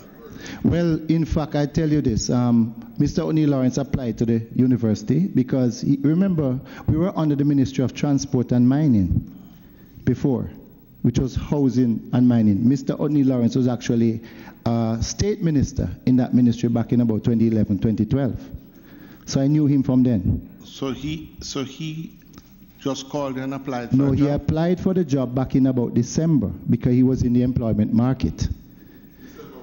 December 2017. Yes. So in fact, we had a program where we were treating 1,000 youth at risk across Jamaica. So we needed a group of people to actually help us to coordinate. But how would he have known about that? Pardon? How would he have known about that? Mr. Lawrence have always been in touch with the university. I've always been recommending young people, just like, Member Paulwell here, right? Several members here who call about youngsters. He could have applied. That's why we're asking how is it that this came about. Let me just say, Prof, with due respect, you must understand that their reality. Mr. Lawrence is a former member of parliament, yes, in a seat in which the current minister or the former minister of education had an interest, and there's a general perception that he would well have been recommended by the former minister, because I'm giving you. All right, well.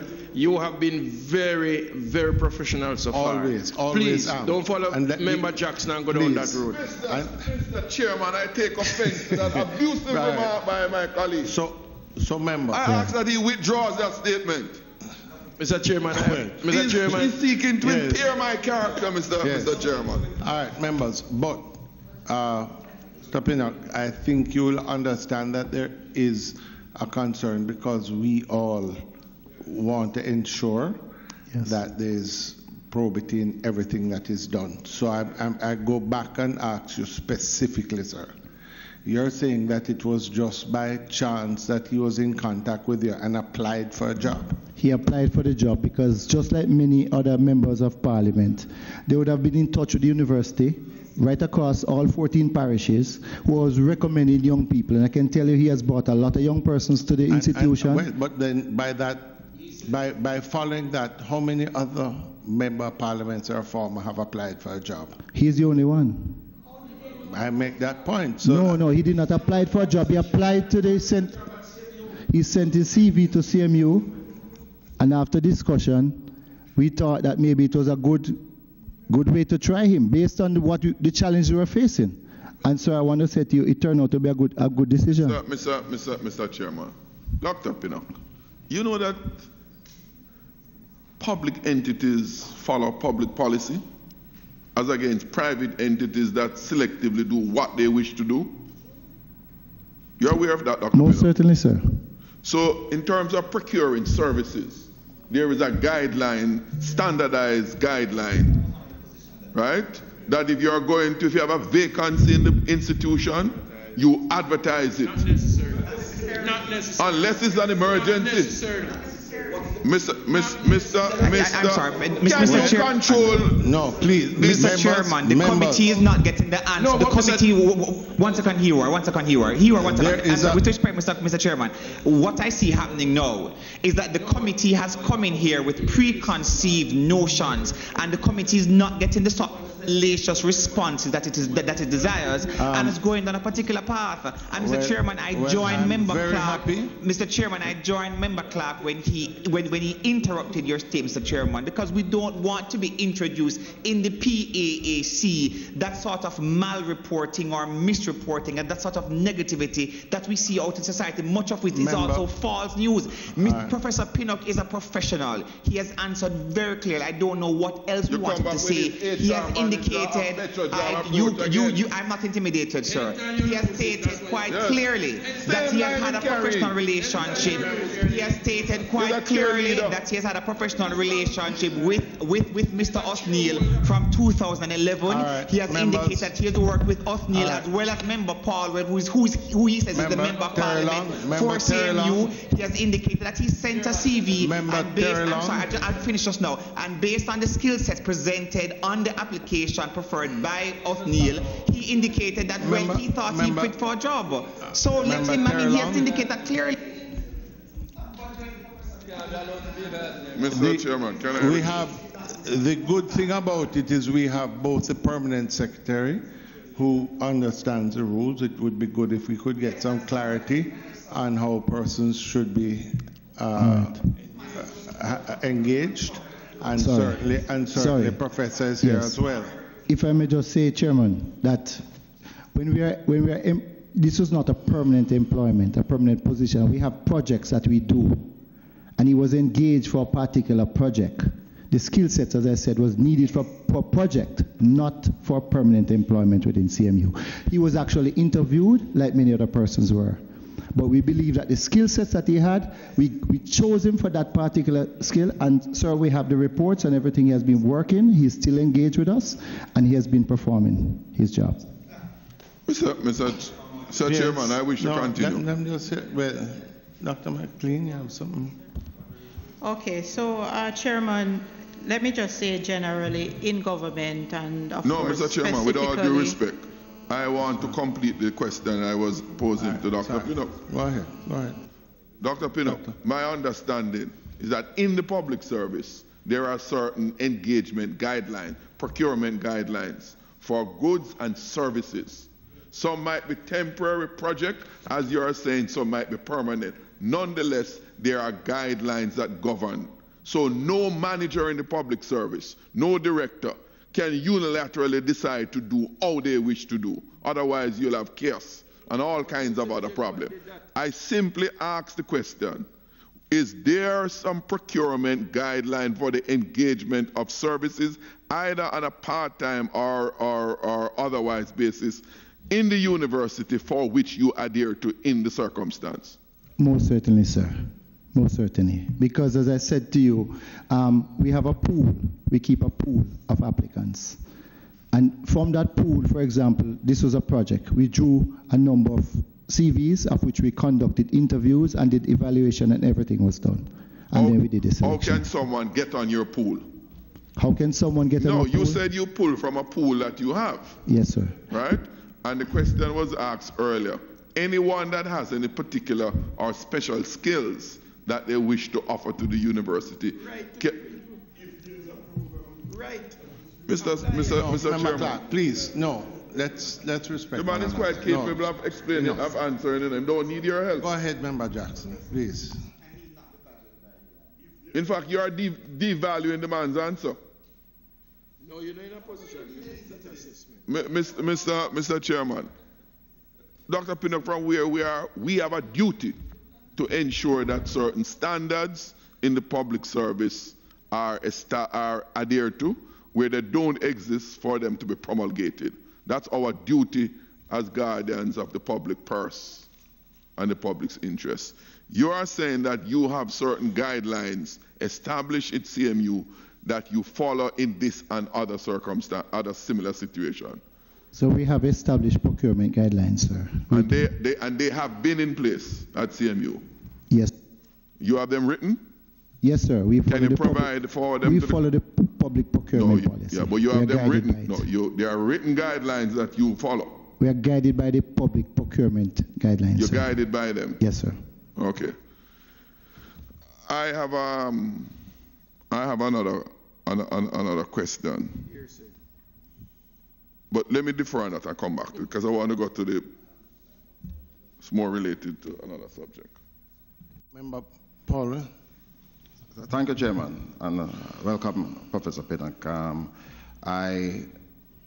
As your Member of Parliament, I have always lauded you and the role that CMI, now CMU, have played, both yourself and the university, in the development of skill sets across the country, and in particular for many of my youngsters who have had to go through the institution, and I commend you for the scholarships that you continue to grant to those of them who can't afford, and we are relying in the future for such assistance. So, of course, as MP, I was concerned, and still am, very concerned about any issue that could blemish the reputation of this fine institution.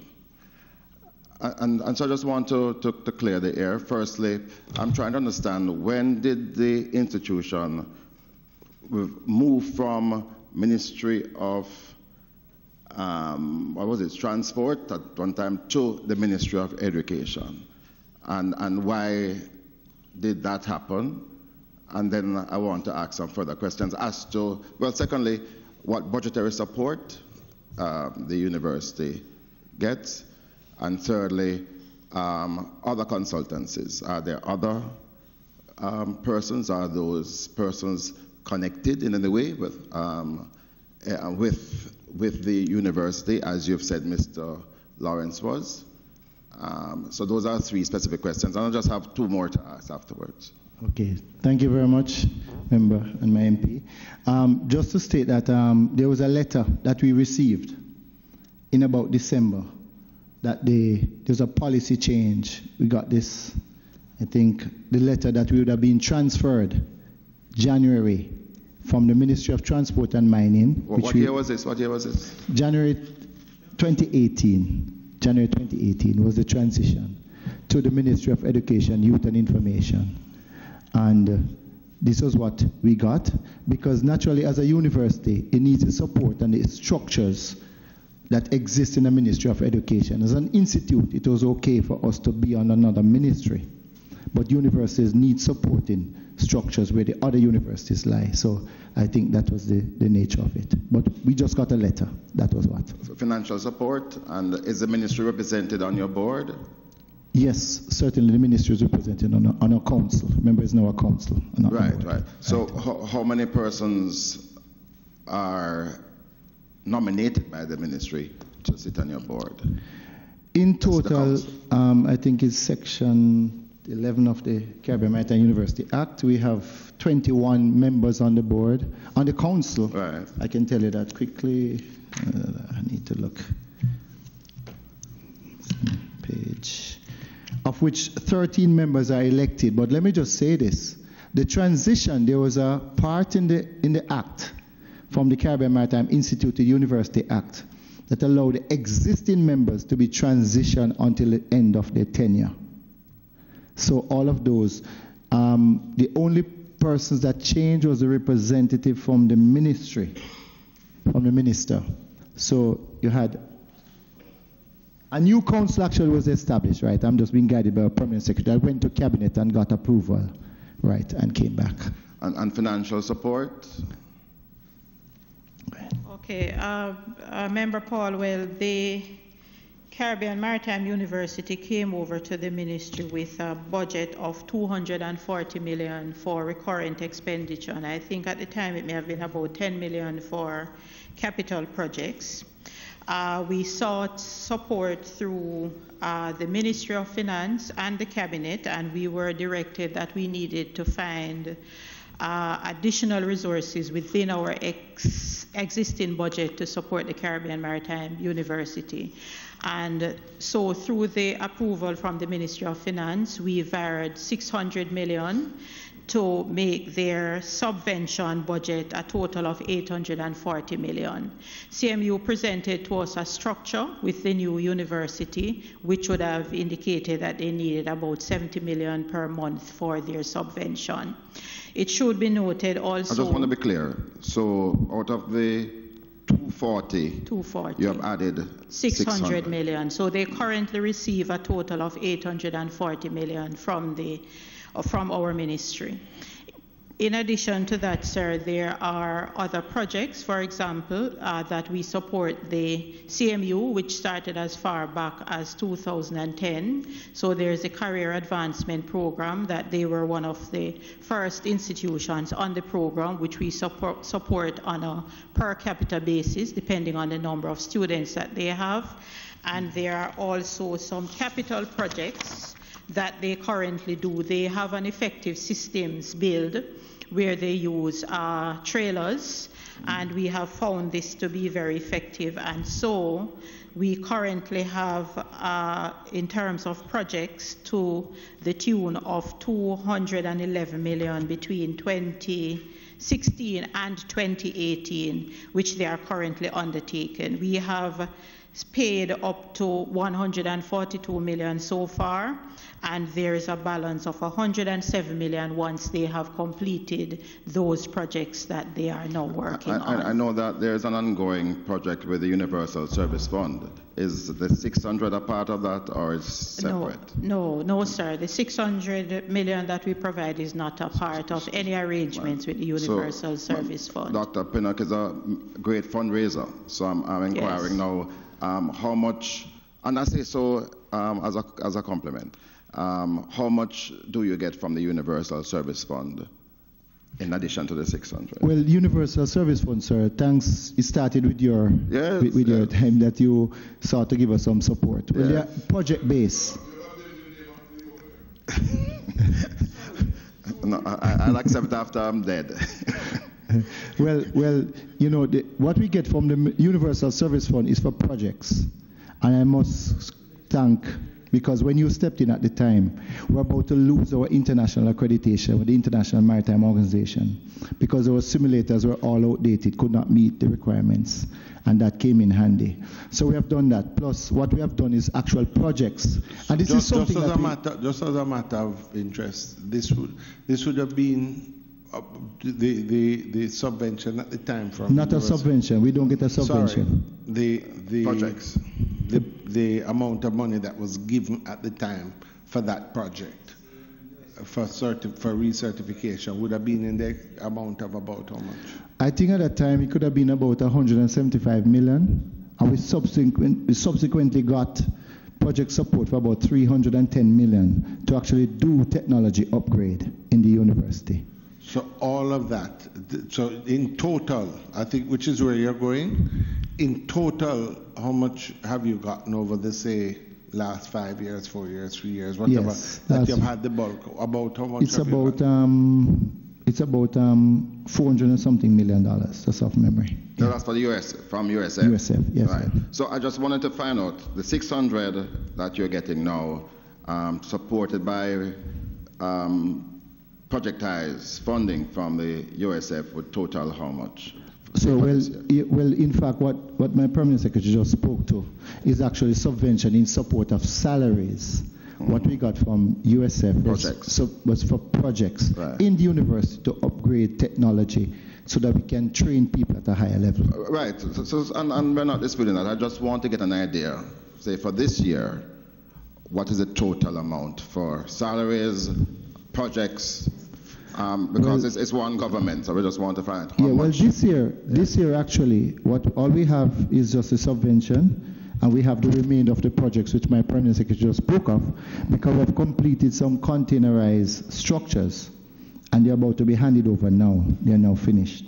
So we're in the process of having these. So I'd ask, are there any other consultancies? And also, when Mr. Lawrence, it was reported, was asked about this, he appeared to be unaware. Can you shed some light on that? Mr. Lawrence was asked if he was a consultant to me, and he said, no, he's no consultant to me, which is correct. Are there any other consultants? Right. Pardon? Do you have other consultants? We have 4 other consultants within the university. 4 other consultants. Yeah. No, sir. Actually, 2 of them have to do with the Petrocary building, which was completed. So we have one, I think, off memory, for actually. You have gotten support from Petrocaribe as well? Yes, we have. Yeah. And thanks again. But this is how we have to survive, because without a capital budget at the university, my role is chief begging officer. Yeah. Because there are 2 things we can do, you know. One, I can turn over and play dead and come and complain I don't get anything. My role is to go out and ensure that the place works and works well. Yeah.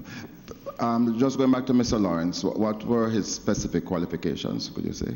Well, Mr. Lawrence, as I said, he has an associate degree, and that was sufficient to train the youth at risk. But more than anything else, he had the experience, and he had the tenacity to work with these inner city kids, which is, I told you already, I can have PhDs who cannot connect with them, and this is what we found. Now I can take a referee who work in the inner city, who now have the skill set and the mindset and the leadership skills, how to help these youngsters to navigate. Sir, we are in a different time. And please, the strategies that fail us cannot be the ones that take us out of the problem that we're in. Tell me something. Northwest St. Anne have a lot of inner cities? Sir? Northwest St. Anne have a lot of inner cities. Sir, when you say Northwest St. Anne, he's engaged not for Northwest St. Anne, sir. Mr. Chairman, sir. No. Mr. Chairman, sir, please Mr. protect Chairman, the technocrat. No, I'm following up on the answer. Yes. But he would my know. colleague. And that's why I'm asked. So he's working in a national program. How would he know? He Not said out Northwest of St. Anne. experience that the person brings to the That position. does not necessarily mean that that place have inner city. I don't have to answer you, No, Mr. you don't. Chairman. So the gentleman don't have to answer you either. You don't make that decision here. You don't make that decision here. Come on, man. Mr. I need clarification. Mr. Chairman, the background to my question.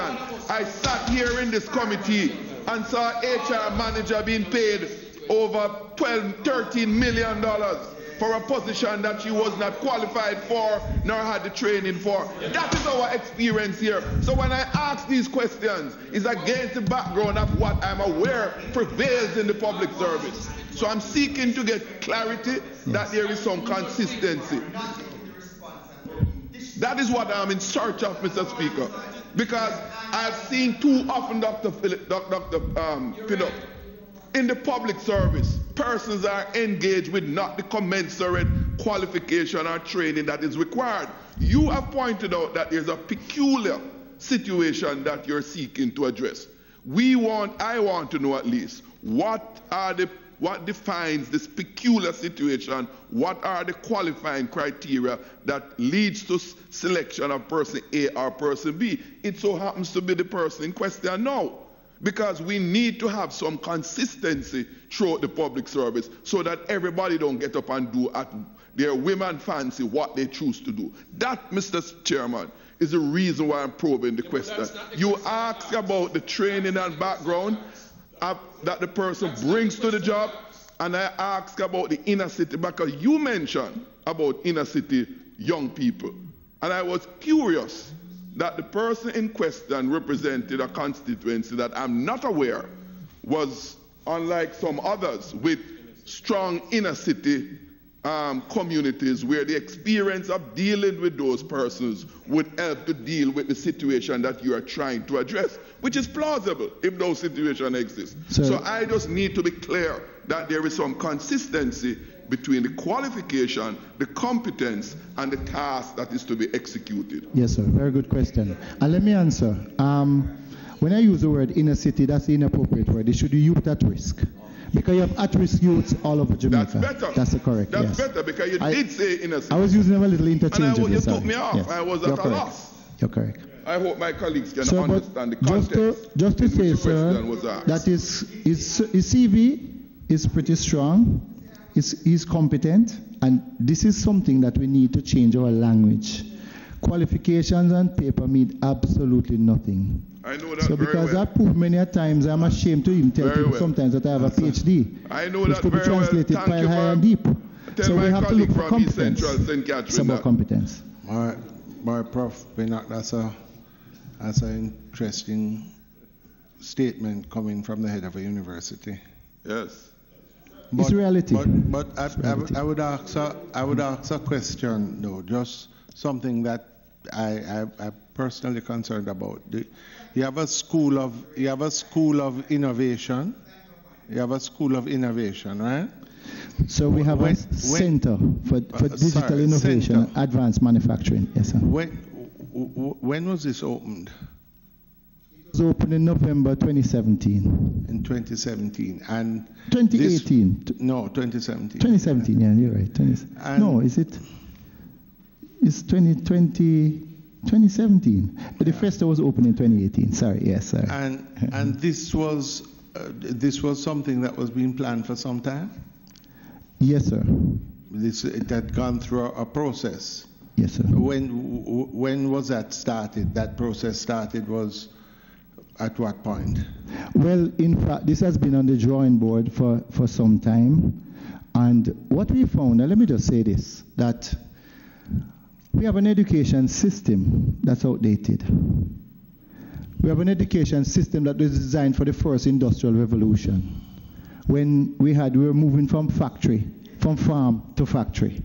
So all we needed then for people was just to train them enough to read and write, and we need 20% of the persons that were to staff the tax office and the general things that you needed. So we created a bell curve to drop over the education system and say 20% passed and 80% failed. That's the system we're working with. Now, fast forward, when we look at what would decide to come home to Jamaica and take a stipend instead of a salary to set up the center, that was what drove the whole center. So back to the question I'd actually asked you, and we agree with the concept. When did this process start to develop this center? Well, the concept of the center started in about 2016. Start to think about the center. We started. Just a year?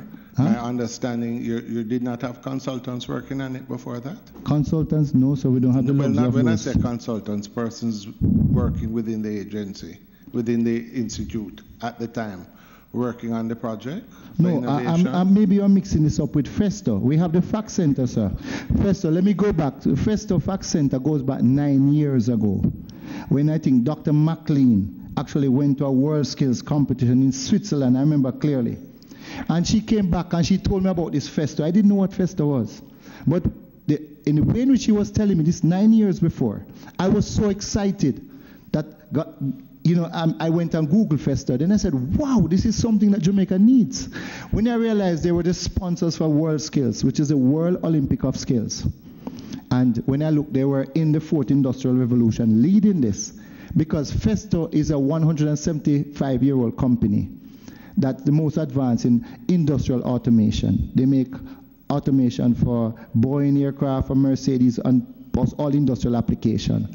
So what they were finding in producing these technologies, they did not have the competence to catch up with it, so they had to create an arm called Festo Didactic, which is a training arm. As a result, their certification is now the global standard for what you know called mechatronics. Mechatronics is the integration of electrical, mechanical, informatics engineer all coming together. Because in the past, we used to train mechanical engineer, electrical engineer. Those days are over. Take up a cell phone and you tell me which engineer can fix a cell phone. It has many different components. So we're now in a disruptive age.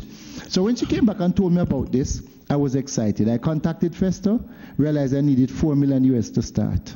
So I started the begging trail.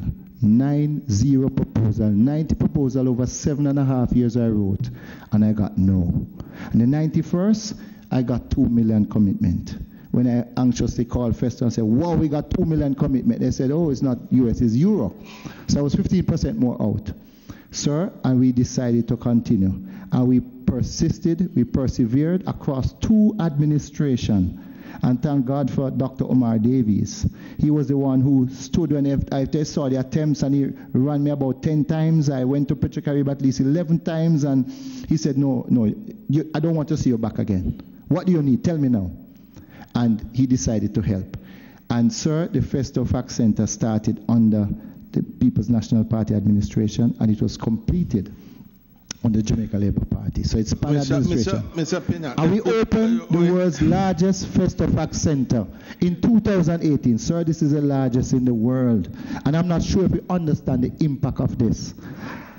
No, Mr. The CMU now has the largest capacity in technology and engineering in Jamaica to train technicians. Professor Pina, yes, we have no problem with that. The point I'm trying to get at is that this Center for Innovation, which was a program developed by CMU and funded by the Universal Service Fund, you have named it after the former minister. And I'm just saying, what rationale would you have for that, given what you have just said about other ministers and what they have done?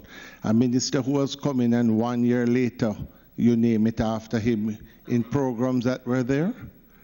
Sir, let me say this, and I've said this again, and I say this very respectfully. Sometimes we look at the wrong end of the stick. And the what? Wrong end of the game. In other words, we are so caught up in Jamaica, and I'm not referring to you, so I've to answer this question a lot of times about a name. So I've been to universities where buildings have been named after cats and animals. So, and I'm saying, Professor, no, Professor Pinnock, that could not be an answer to the No, question. sir, this is not an answer to you, no, sir. you could not be seriously answering the question like that. Sir, please allow me. No, I'm not answering the question. No, I'm just making a statement. I'm going to answer your question. So you're saying there's nothing behind it? No, sir. No. Please, let me apologize because I'm sorry. Can we allow the professor to answer the question? Sir. Can I explain to you, Chairman? All right. Yes, Professor. Please. All right. What I was saying, sir, from CMU's perspective, Dr. Andrew Wheatley came on board in partnership to say that, and he has lended his support just like many other ministers have, but he has lended the most support to the CMU in technology. What? In what way, though? So in technology, not just from the U.S. Universal Service Funds, but he has also used his capacity and his connection to help us raise other funds from private donors. But you have just indicated that has been the case in the past. Yes, sir. And I'm just saying to you, it is not a norm, and it is not a norm for ministers, especially active ministers, and I serve warning, to name things after themselves. I have been part of building many things because the Tourism Enhancement Fund fell under me in a time, but I have never sought the type of adoration to name it after myself. This is something done afterwards. Is there a permanent secretary? Is there any policy that guides things like this? Were you informed of this when it was being I'm sorry, Madam Permanent Secretary, Mr. Chairman, before you go there, please, it follows what we say. There is nothing. No, I'm sorry. There is nothing, Mr. Chairman, with respect. I will not be bullied, sir. I will not be bullied. I will not be bullied. I will not be bullied. You can rant and rave and raise your blood pressure all you want. I will not be bullied. Mr. Chairman, no, I'm sorry, Mr. Chairman, with respect. Mr. Chairman, there's nothing before this committee to suggest that the former minister named any building after himself. Professor Pinnock has not said that. The only person who has made that statement or that assertion is yourself. The proper question would have been, did the minister instruct or otherwise make any statements to this effect, or was a decision made by the university in light of the support that the minister gave? There's absolutely nothing that said that. And it is improper, Mr. Chairman. As the chairman of this committee, it is your responsibility to govern the proceedings within the committee, Mr. Chairman. And this is the second time that you have sought, to insert aspersions or allegations or rumors from the outside into this committee that not one of these persons have said that, Mr. Chairman. But that's what you have done. If the CMU has chosen to name a building after me, that is the CMU's purview. There's nothing to say that the minister did that or instruct or force it. So your statement is improper, Mr. Chairman.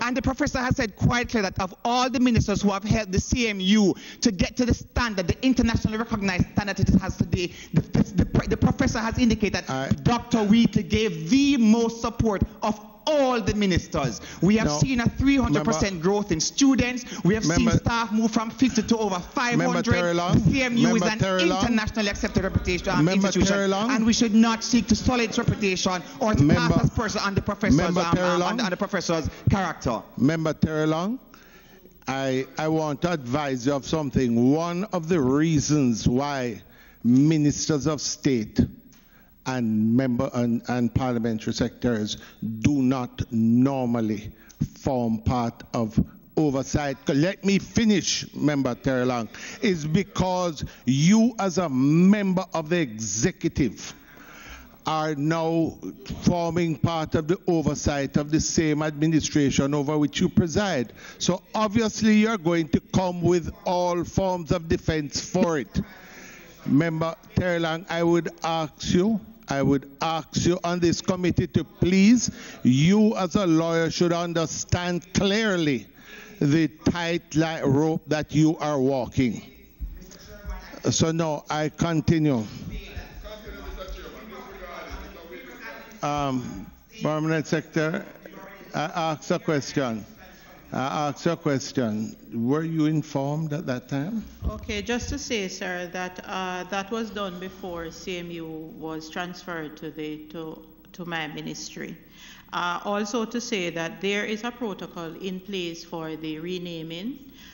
There is consultation that has to be done with all the key stakeholders, and we have to do a cabinet. Could you please repeat that? No, could you please repeat that? There is consultation that has to be done with all the key stakeholders and a cabinet. Are you saying that there is an intention to rename it?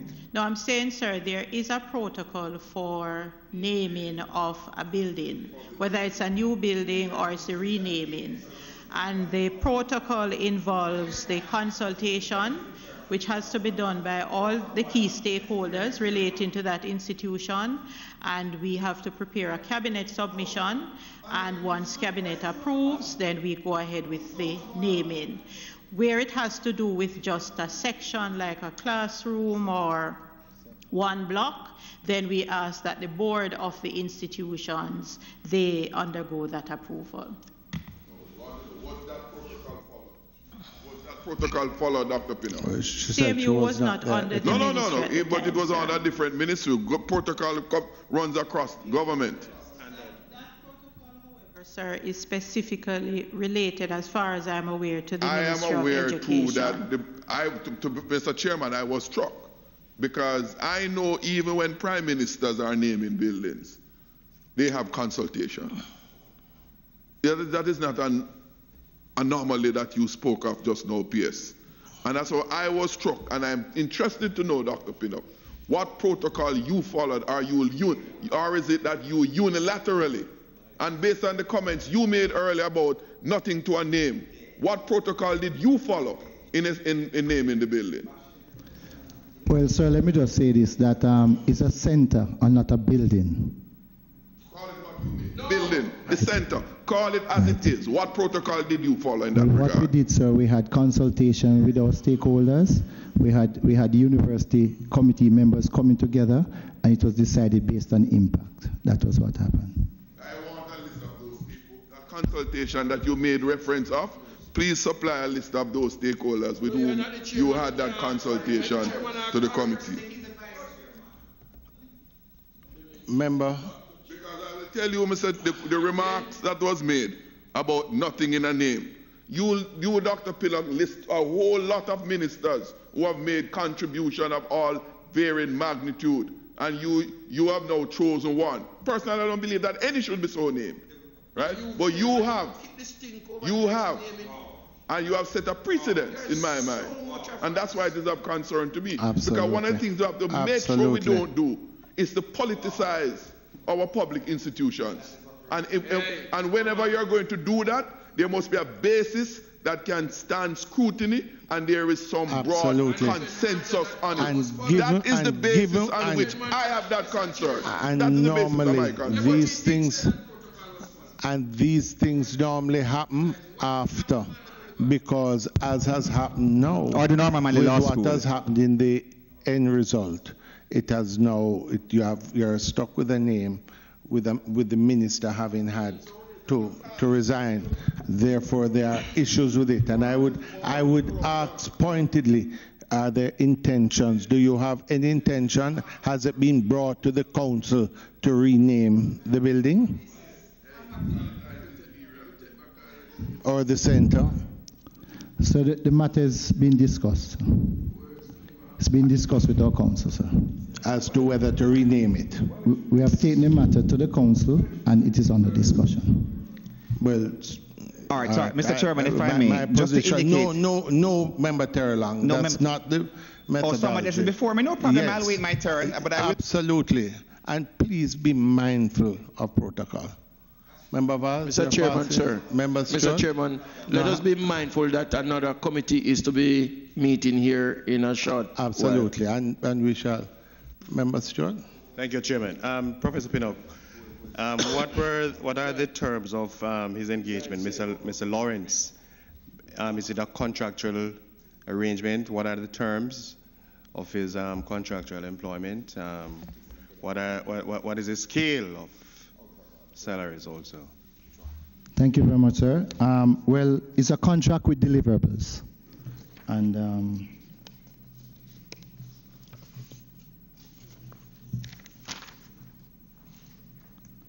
just fine.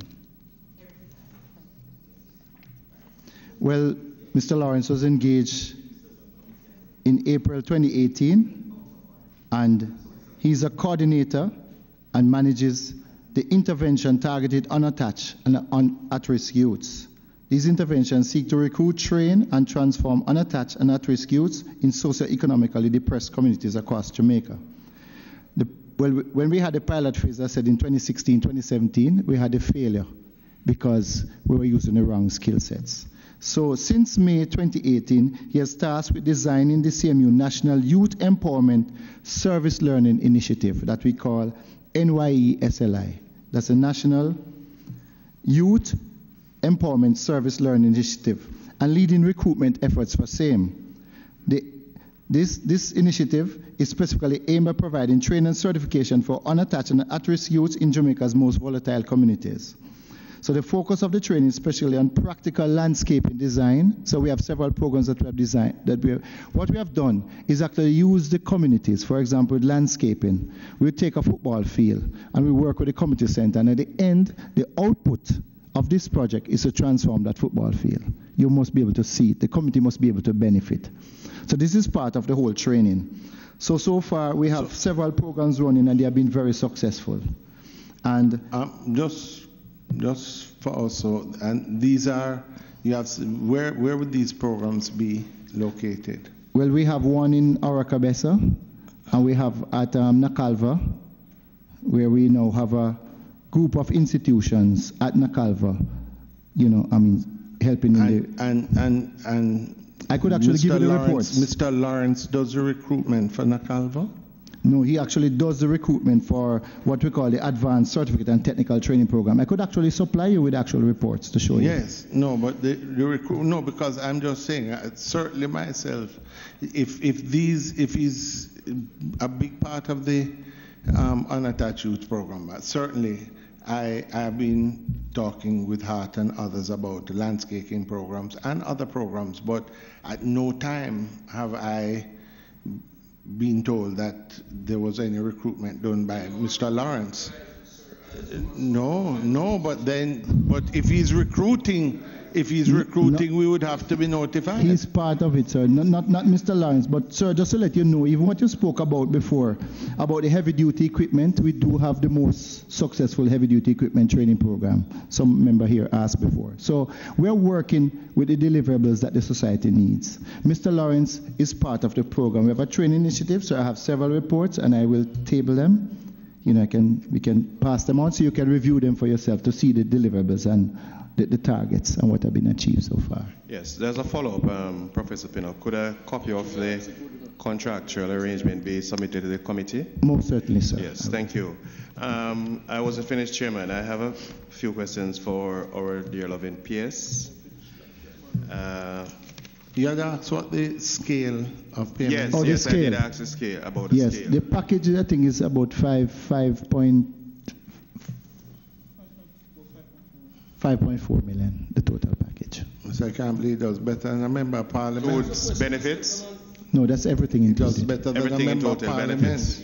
Okay. Yes, PS, back to training education there. Are there any plans to equip, especially our newly upgraded high schools? They're woefully lacking. Audits were done, and it shows that many of them were not able to offer the training program up to the level 2. I believe that since we have a captive audience there with them, it would be very prudent to have these schools equipped so the training in the various skills, in some of the skills areas, could take place. And I think that considerations should be given to that. I ask, what is the status there? As it relates to school boards in Region 5, those school boards expired at the end of March. Up to last night when I checked with a number of schools in Region 5, they have not gotten their letters and things are in abeyance. What is the status of these school boards?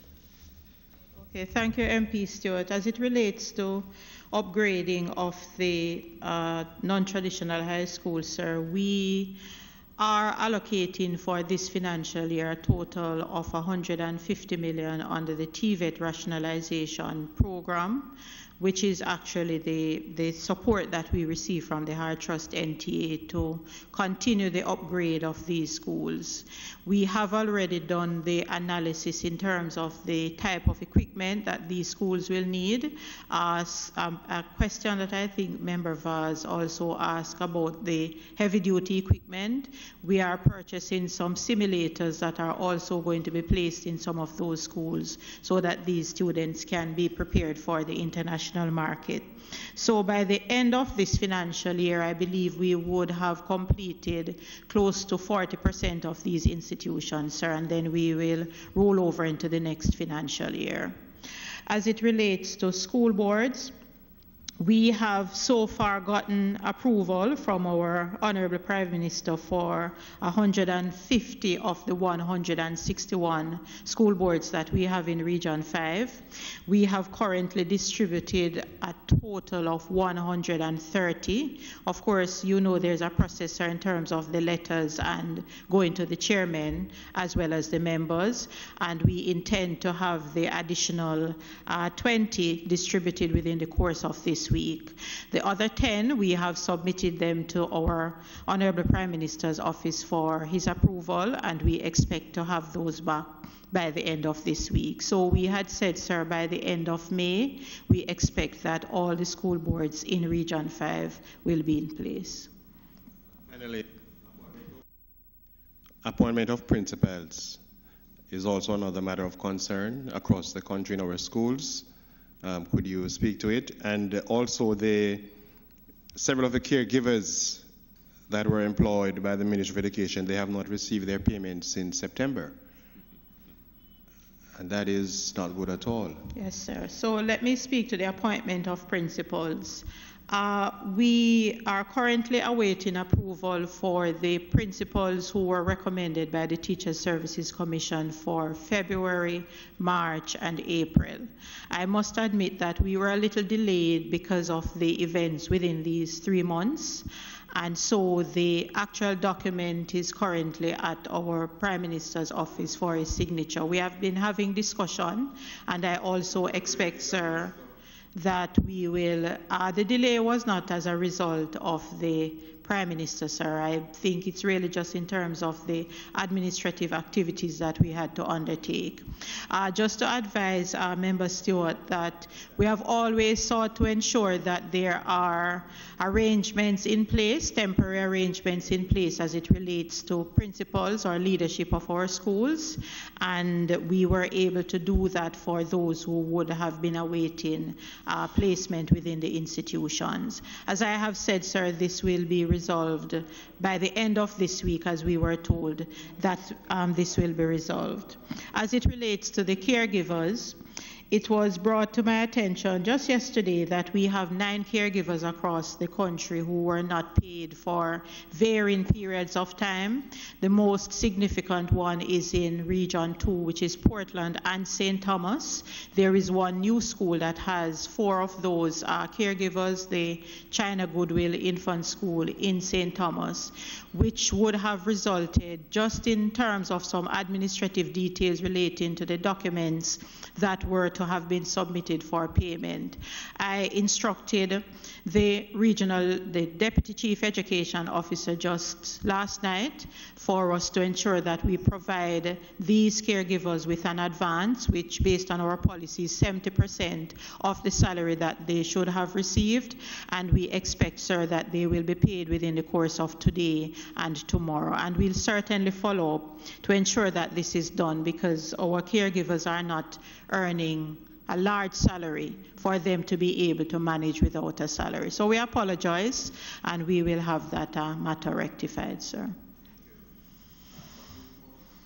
Before I go on, just I'm not going to raise it too much now, but the council, what's it, National Council Education? Is that that does the school boards?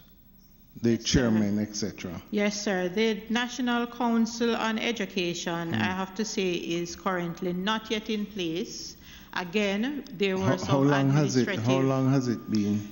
It has been out since, I think it is as far back as last year, June, and I can verify that information.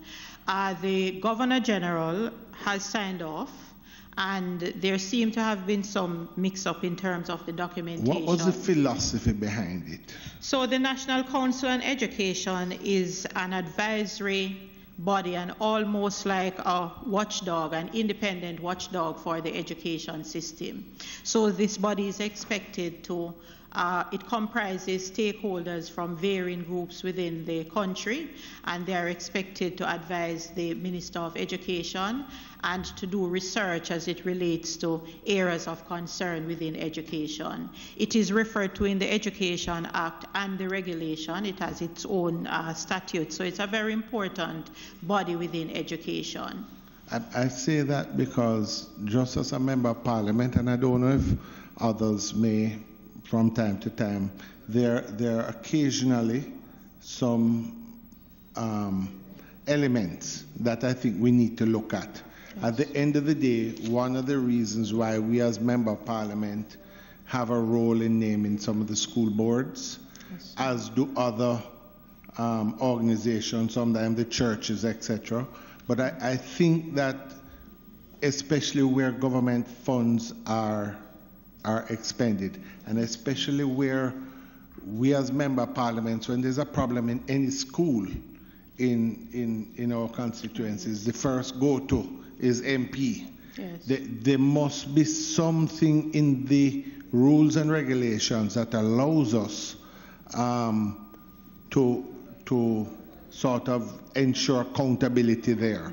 And where we don't see chairmen functioning or boards as they should or otherwise, there needs to be some. Yes. Yes.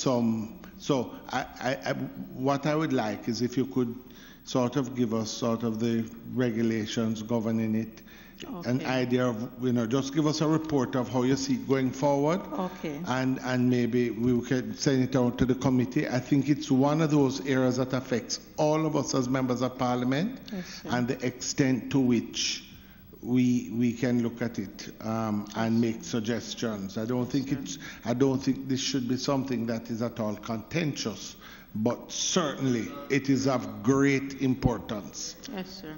In everything we do. Yes, all right, members. Finally, Chairman. Finally, Chairman. Members, just please, finally, members. Chairman.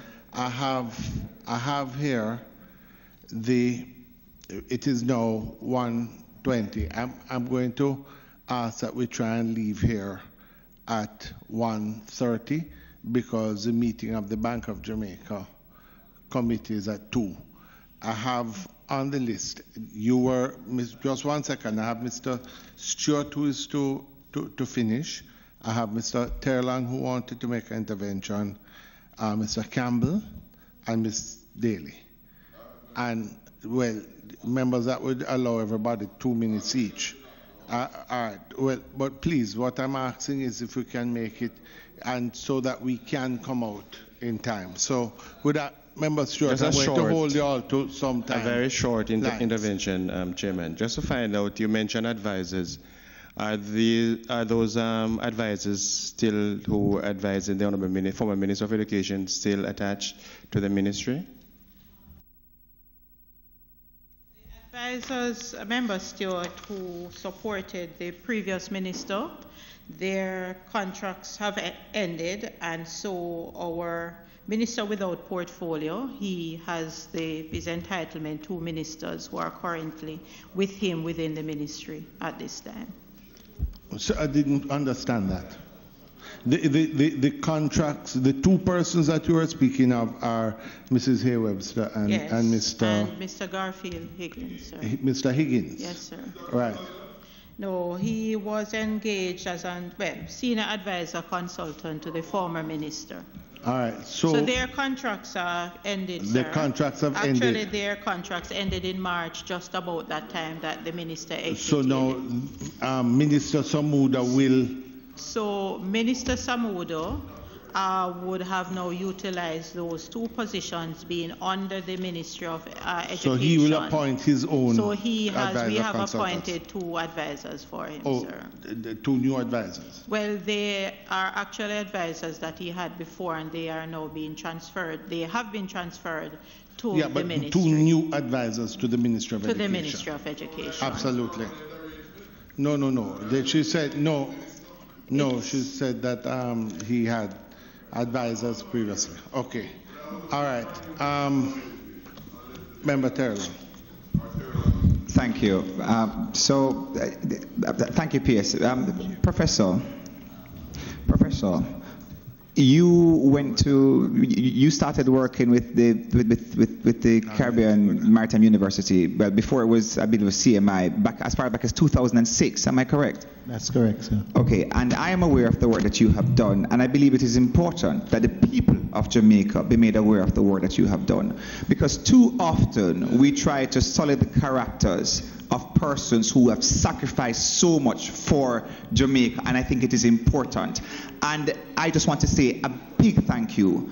I know you continue to beg internationally. I know about the Festo. I mean, what you have done to turn around the Caribbean Maritime University, to make it a world-class institution, to establish partnerships as far as Germany and partnerships as far as China. It is absolutely remarkable that one man in Jamaica has done so much for maritime and maritime training, that you have made a turnaround of an increase of over 300% in student population, to add so much value, in particular in an age where technology and maritime and navigation system is the key to Jamaica's future. That is absolutely wonderful. Can you tell us some of the achievements between 2006? It is important, because what I don't want, Professor, I don't want the media, I'm sorry, I don't want the media, Professor, to leave here with some sort of salacious headlines, when the real focus ought to be, as you noted quite clearly,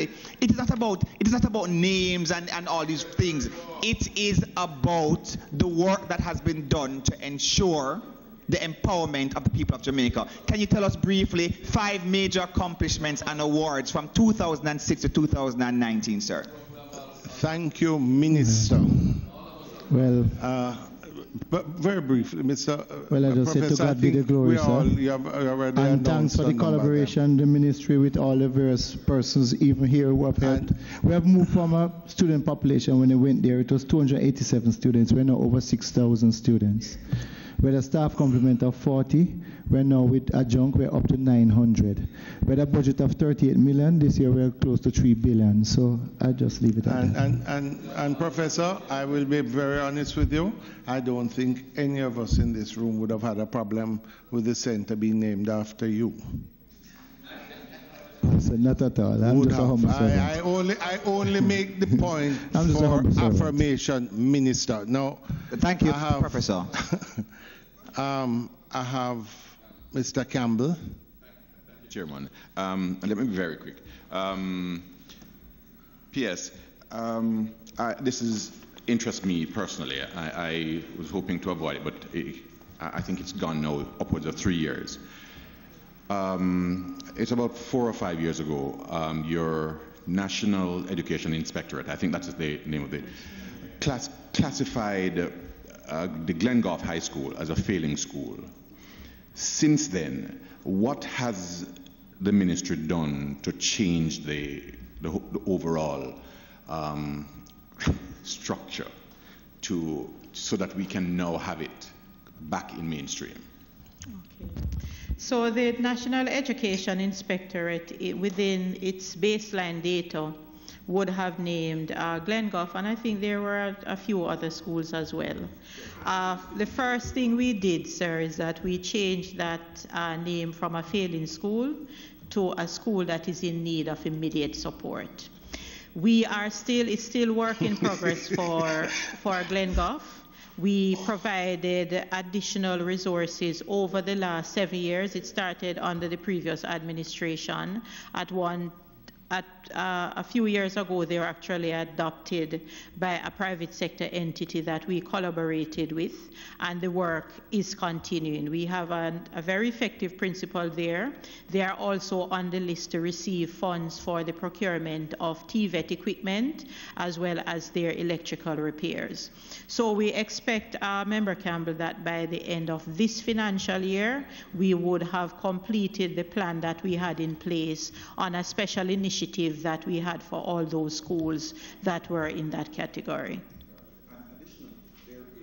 I wrote to the ministry about 3 years ago in relation to one of the feeder schools down the road, and it bothers me that the Grateful Hill Primary School, speaking to the liability issues which would arise were that school to a fire of, God forbid, something of that nature.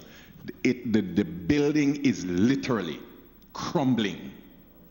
The infestation from underground termites and all that is bringing the building to the floor. And the ministry, as I say, has done absolutely what the British describes as sweet FA in relation to reducing the risk to the children who attend that primary school. It bothers me. I wrote to the ministry, I made contact with your Mr. Kerry Brown and all, and I find it difficult accessing the persons who are responsible for bringing some kind of solution to that institution. I'd like to, somebody to be able to say to me, yes, we are going to be able to do this 10 years down the road or whatever it is. It is a serious risk, not only to the children's health, but their safety. And we could find us, the ministry, being exposed to serious liability if one of those children were to be injured. Thank you.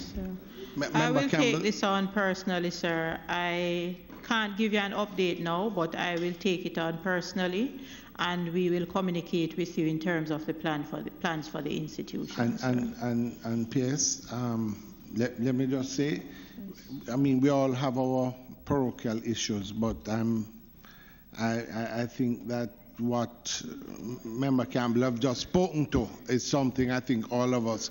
Could you just send us a report in another 2 weeks or so here, and we will forward it on to Member Campbell, and let's see if we can push ahead and assist with this. Yes, Chairman. I have Member Daly.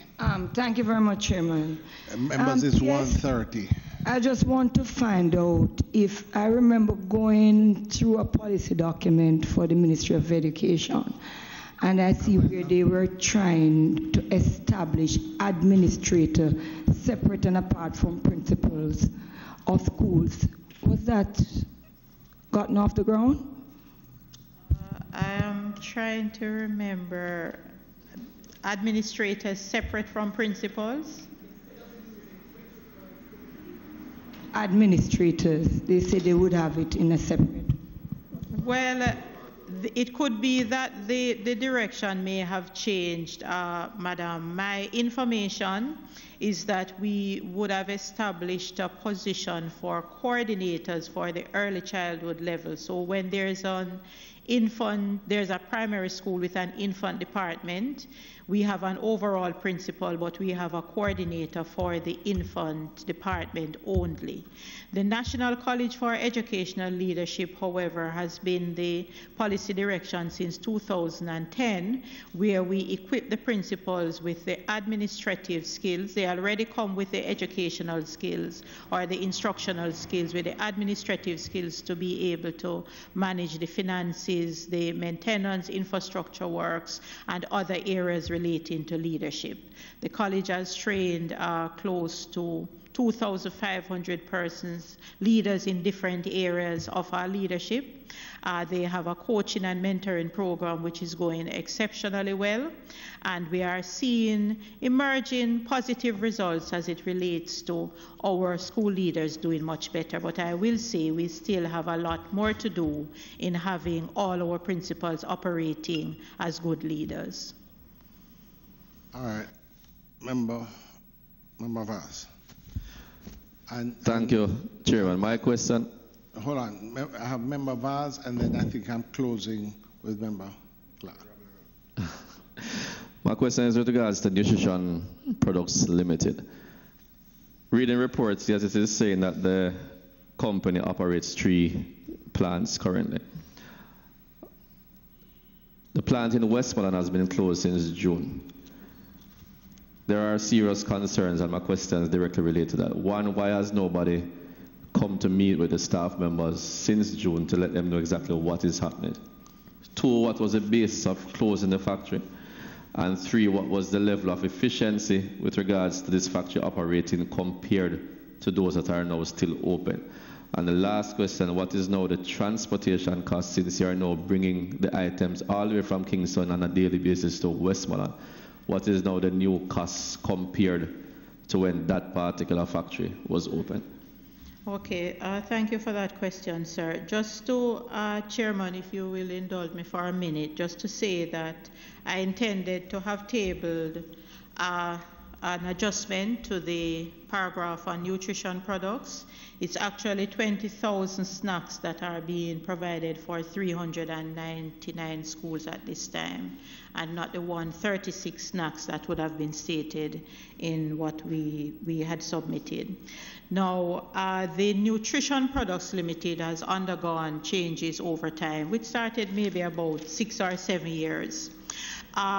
Based on a survey that we did of the system, we saw where there were weaknesses in terms of the distribution of the products and also the uptake of the products from that were being provided. For one, the Nutrition Products Limited delivers 2 days per week. We found that the products that were being delivered, sometimes when they get to where the schools, they are stale. Sometimes they do not get to the schools any at all because they are hijacked on their way to the schools. And so a decision was taken, yes, meaning that other persons actually take them before they get to the children, sir. But illegally or within the system? Illegally.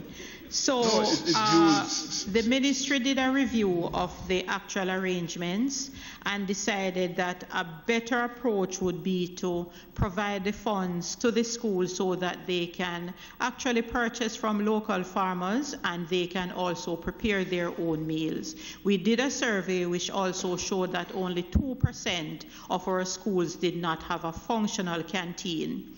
And we have spent close to 400 million over the last 2 years or so just to upgrade canteens, and about 970 million on the provision of cooks for the school so that they become efficient in terms of preparing meals. With that being done, sir, we were able to reduce the number of snacks to 20,000 and 399 of the most needy schools across the island. Now, as it relates to the Westmoreland plant, based on efficiencies in terms of the type of equipment that's at the plant, the decision was taken not to produce or to distribute the actual products from Westmoreland. Now, we did not see a significant cost because of the fact that we would have reduced the number of snacks. What I can say, however, is that outside of the delivery of snacks, we have been using nutrition products to assist us in terms of the delivery of furniture and books and other materials from the ministry. Now, we have met with the managers. I personally met with the managers responsible for the Westmoreland plant. We did a skills audit to look at their qualification. Our next meeting, which takes place next week, is with the union to determine how we could actually have the staff members who are there being gainfully engaged in other activities in light of the fact that they are not actually producing the snacks. After that meeting, because of course we can't do that without discussion with the union, then we will decide where we go from there. The final thing I would like to say is that the mandate was given for the nutrition products to be considered for divestment. We have formed an enterprise team through the Development Bank of Jamaica. They have so far sent us the first letter in terms of some options that could be considered, and we are in the process of preparing a cabinet submission for that actual formal approval for us to advance in terms of the different elements of a divestment process. So what you're saying is that the decision to close this one out of 3, you're saying this one was operating less efficiently than the others, yes. and that was the justification for closing that particular one. I just want to be sure that's what you said. Sir, that's what I have said. And also, as I stated initially, from June until now, staff members have not been formally met with anybody, coming down to explain to them what is happening. So persons are still questioning what is next.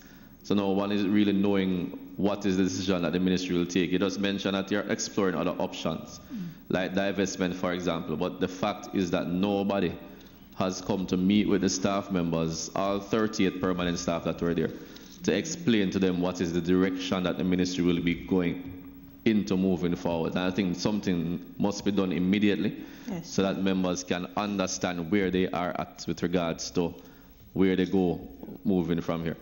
And as I also asked, the transportation costs now with regards to the fact that you have to be transporting the stuff from Kingston now coming to Westmoreland. Member, the number of schools would have been reduced in terms of those. I don't have the breakdown, but that I can provide for you. So that would have reduced the cost somewhat, but because we are also using them to distribute furniture and other materials, then we are also achieving some economies of scale. So when they deliver, for example, in the Montego Bay area, they are delivering other items, and they are also taking other items back to Kingston as well. So we have looked at it and have found that nutrition products actually has some logistics expertise that we have been utilizing until we have completed this process. I will undertake, sir, after we have met with the union, to have the meeting with the entire staff. The nutrition products is also accompanied with a board. So the board chairman and the executive director, we would have given instructions, but the central ministry has not met with the staff. So I will ensure, sir, that we have that addressed. All right, thank you. And just in closing, if you could send us a report here with the differences in performance of all the 3 factories over probably the past 2 years. Yes, sir. Okay.